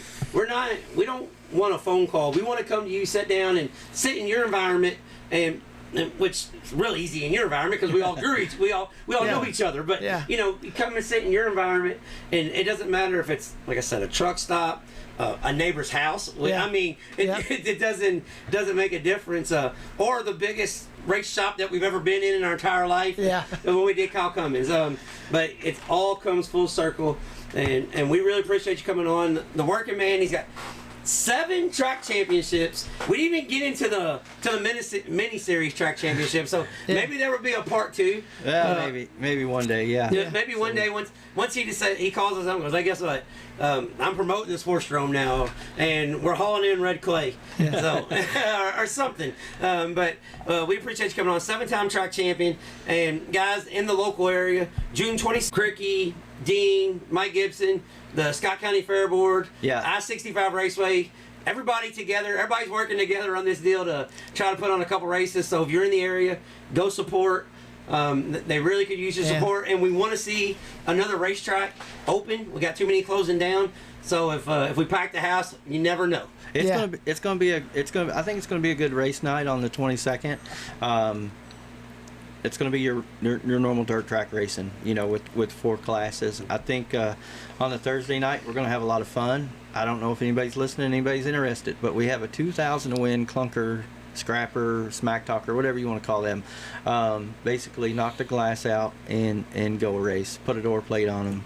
No roll cage, no real racing seats or seat belts or nothing. They're just stock cars to have fun. So they run the big track or the smaller track? We're going to run it on the big track. We're going to put some, maybe some barriers, chicanes, something like that to kind of slow us in the straightaways, because at the end of the day, you can't have them rolling 80 or 90 mile an hour into a corner with no roll cage. But, So we're going to slow them down, but they're going to utilize the whole track. And that's cool. $2,000 to win. So you take a $500 car and you're going to race for $2,000 with a $500 car. That's unheard of nowadays. Now you got to take a $100,000 car and you go race for $5,000. Yeah.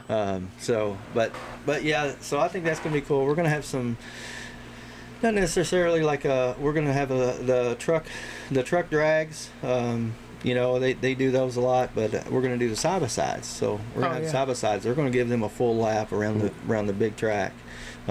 So just like the spectator drags, but just in the side-by-sides with the, they got the roll cages and seat belts, so they're gonna rip pretty good. So we got that, and then we're gonna have a Crown Vic feature on that night too. So a 30-lap feature, which is 30 laps is pretty big for that track. So that'd be a good show. Yeah, you're gonna be wore out in 30 laps around there. I mean, no doubt. Yeah.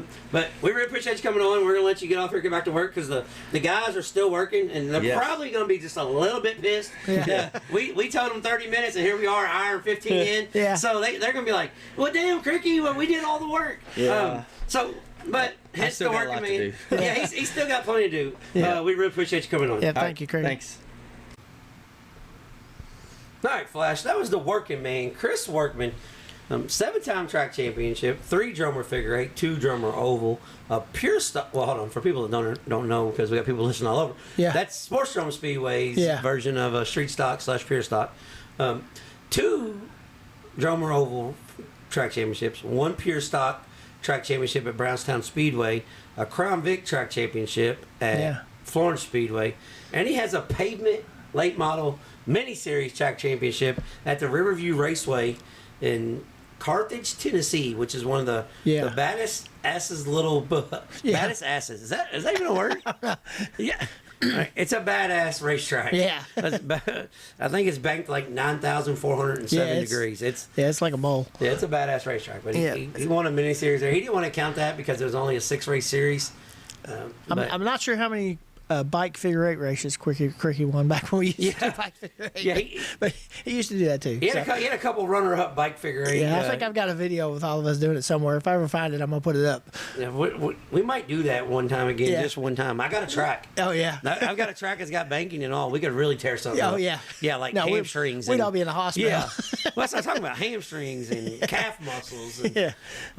But yeah, we appreciate Chris Workman coming on and being so candid about his racing career and Yeah. what it means to him, because racers race. And Chris Workman is, by definition, he's a racer. Oh, yeah. It doesn't matter what type of vehicle it's it is. pretty cool. Chris knows a lot about, like, he's kind of learning like we are about the other side of stuff too. So it makes a big difference in how you look at things sometimes. Yeah, I like when he said he thought, Dean kind of calmed him down. I was like, no, bro, you're just getting old. Yeah. Yeah. Didn't nobody calm you down. It just happens the older you get. Yeah, the older you get, the more you just like, okay, I'm on chill I don't mode. want to work on this all week. Yeah. So, this week's upcoming events, we're going to start off with a place that I'm going to place that I got scheduled to go to this weekend. Right. I guess that's to be announced or pending. Mm-hmm. But this is where this week's Racetrack Spotlight is going to be. And I should have picked a different track for Racetrack Spotlight because I'm probably going to screw the name up. Yeah. But because it's said about 19 different ways, but I'm going to try to do my best way. Bubba Pollard calls it Sonoya. Yeah. So Sonoya it is. Yeah. So Sonoya Motor Speedway. If that's wrong, I'm sorry. He owns his track, doesn't he? Yeah, Bubba Pollard owns the racetrack. It's a 3/8 mile. It almost. Now we're going to really date ourselves as we talking about, Jerry Lawler earlier. Yeah. It reminds you, because part of it was filmed here, and Dixie. It reminds you of the old six-pack days. Yeah. Especially with all the haulers and their street. I think they call them. I don't know what they call them. I call them street stocks. Yeah. Iron Pony, modified street. I don't know. Yeah. But they got Camaros with big tires on them. Yeah. So just like in the movie. Yeah. It's pretty cool. But it's a really neat racetrack, really neat setting. You can bring your chairs and sit. It's got concrete, I say cathedral style seating, but it's like old stadium style seating. Yeah. Bring your pop up chairs. It's got a lake that you would like. That's had a bait shop, but bait shop's a while. But it's got a big. I say lake. It's a big pond. Yeah. It's not quite a lake. Right. It's a big pond out back, and there's some kids down there fishing. Last time I was there, beautiful facility. It's got gumbo clay-ish. Yeah. I don't really know what the dirt is, but it slicks off, and you can run on the top, run on the bottom. One neat thing about the place is, though, when you stand in the infield, you can watch the left rear of the car because the infield is lower than the track. Yeah. So you're standing there, and the cars are like running above your head. I've never been there, but I've watched it on video. Yeah, it's badass. Jackson Barber and I went because we had a race get rained out, and so we were racing. We were going to beat the storm, and we did for most of the night. Yeah. But then we was in a EF3 tornado at the racetrack. No shit, legitimate EF3 tornado at the racetrack. And it took down the trees, blocked the road. So, because we were trying to get out of there in time, because they've already decided, first they told everybody to take shelter. Right. As the tornado was coming over the hill, there was no shelter to be taken. Yeah. It was just, run as fast as you can to the car and pray you don't fall down so you don't get everything muddy as you fall in. Yeah. So that was our taking shelter. But I said, Jackson, Dixie Speedway's on a rain delay. We can get Dixie Speedway is like 40 minutes from here. Yeah. So we can get to Dixie Speedway and catch out the late model feature. Great, let's go. Because we were coming back the next morning now. Right. So we had no place to stay. Nothing. We didn't know. We were going to play and get that later. Yeah. Because we were already on one rain out for the day. So we got to the racetrack. So we're on rain out number 2. So on our way to Dixie, we didn't quite make it. It took us about 2.5 hours to get it because one negative thing about Sonoya, it's got one way in, one way out. One way out. Yeah. Well, just when that EF3 came, it took down the biggest oak tree you've ever seen. Yeah. So the guys at the racetrack, Bubba Pollard and them, had to bring a dozer, a backhoe, and 3 chainsaws so people could leave the facility. Yeah. So that's also the trip that Jackson learned a valuable lesson about going to races with Bobby. Yeah, you better have clothes. Yeah, have extra clothes. You better have extra clothes. He knows now, though. Yeah, he knows. He went on a trip. He went on a trip this weekend, and he's well prepared. Yeah.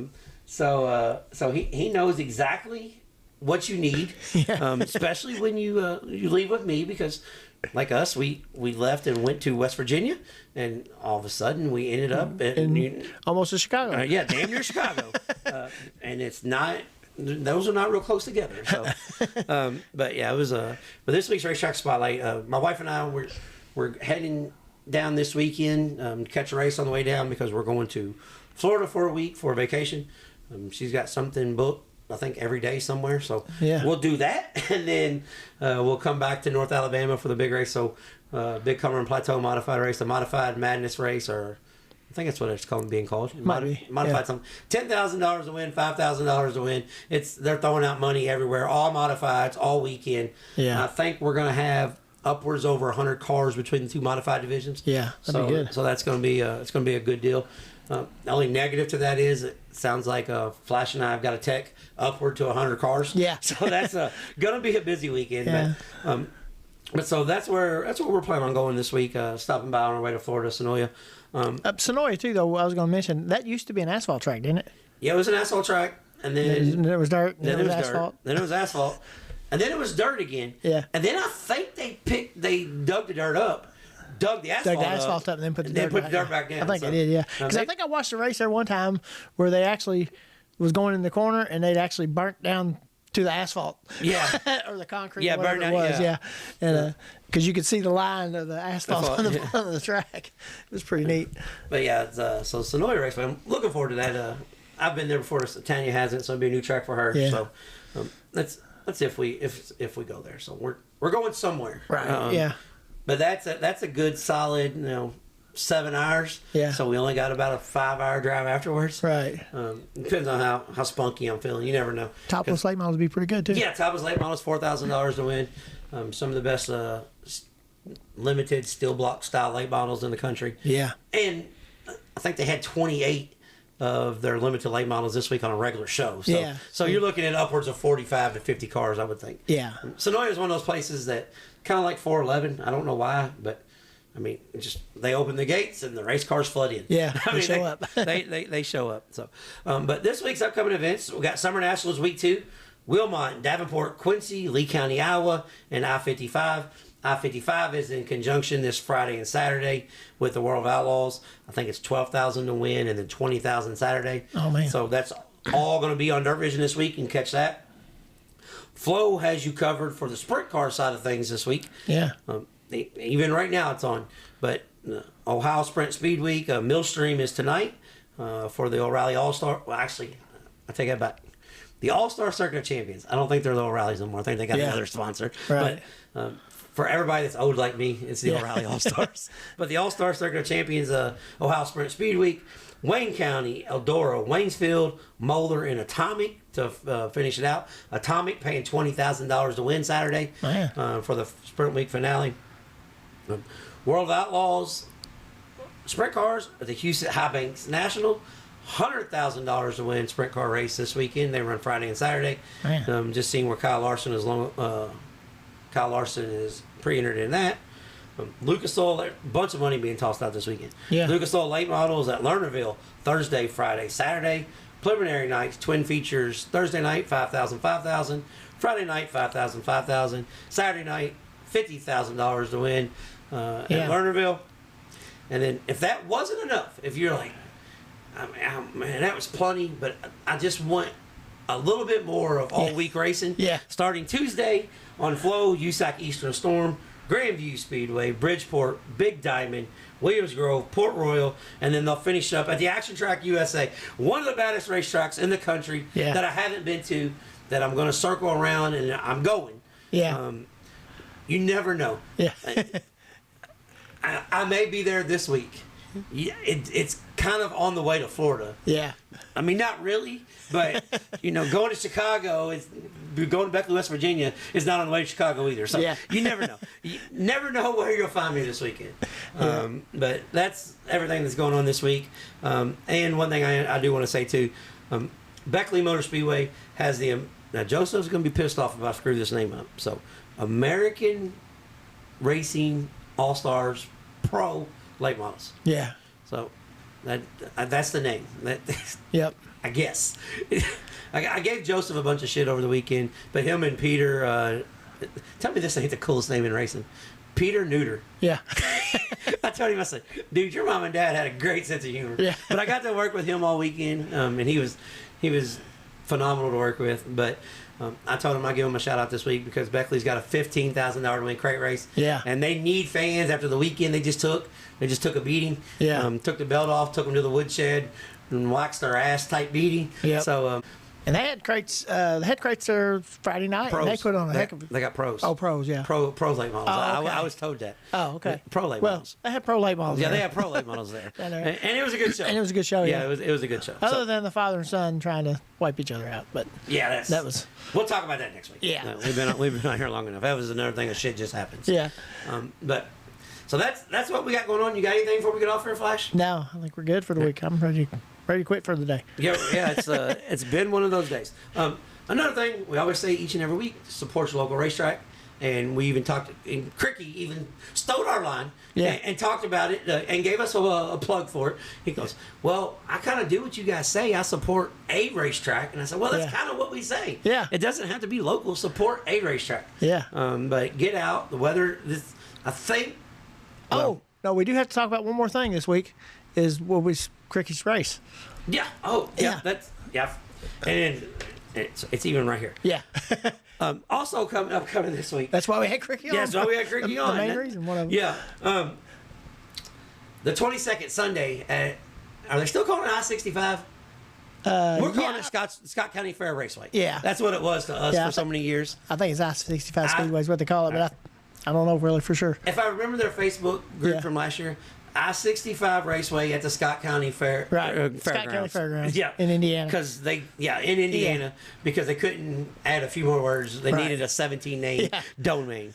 But this week they got Indiana Pro late models. I think 1,200 or 1,500 to win. Something like that. I think it's like 12. I think it's 1,200 to win. Indiana Pro late models. Crown Vics. And Scrappers. And I think there was one more division too, off the top of my head, but I think so, but I don't know. could be wrong. There's 4 divisions. Hornets. Yeah, Hornets as well. Yeah. So, Sunday night, it's the fair race. Get out, support, always a good time. And the best lemon shake-ups. Yeah. The best lemon shake-ups at any racetrack is in the green, looks like John Deere wagon trailer / tent. Yeah. Right there behind the fair. And then Thursday night at the fair race, they've got a $2,000 to win scrapper race, spectator drags, Shane shenanigans, all kinds of funness going on. Yeah, I think Cricky covered most of that in the thing. So he did a better job discussing it than we did. We did. I damn near forgot to mention it. So, but until next time, we'll be trading sliders.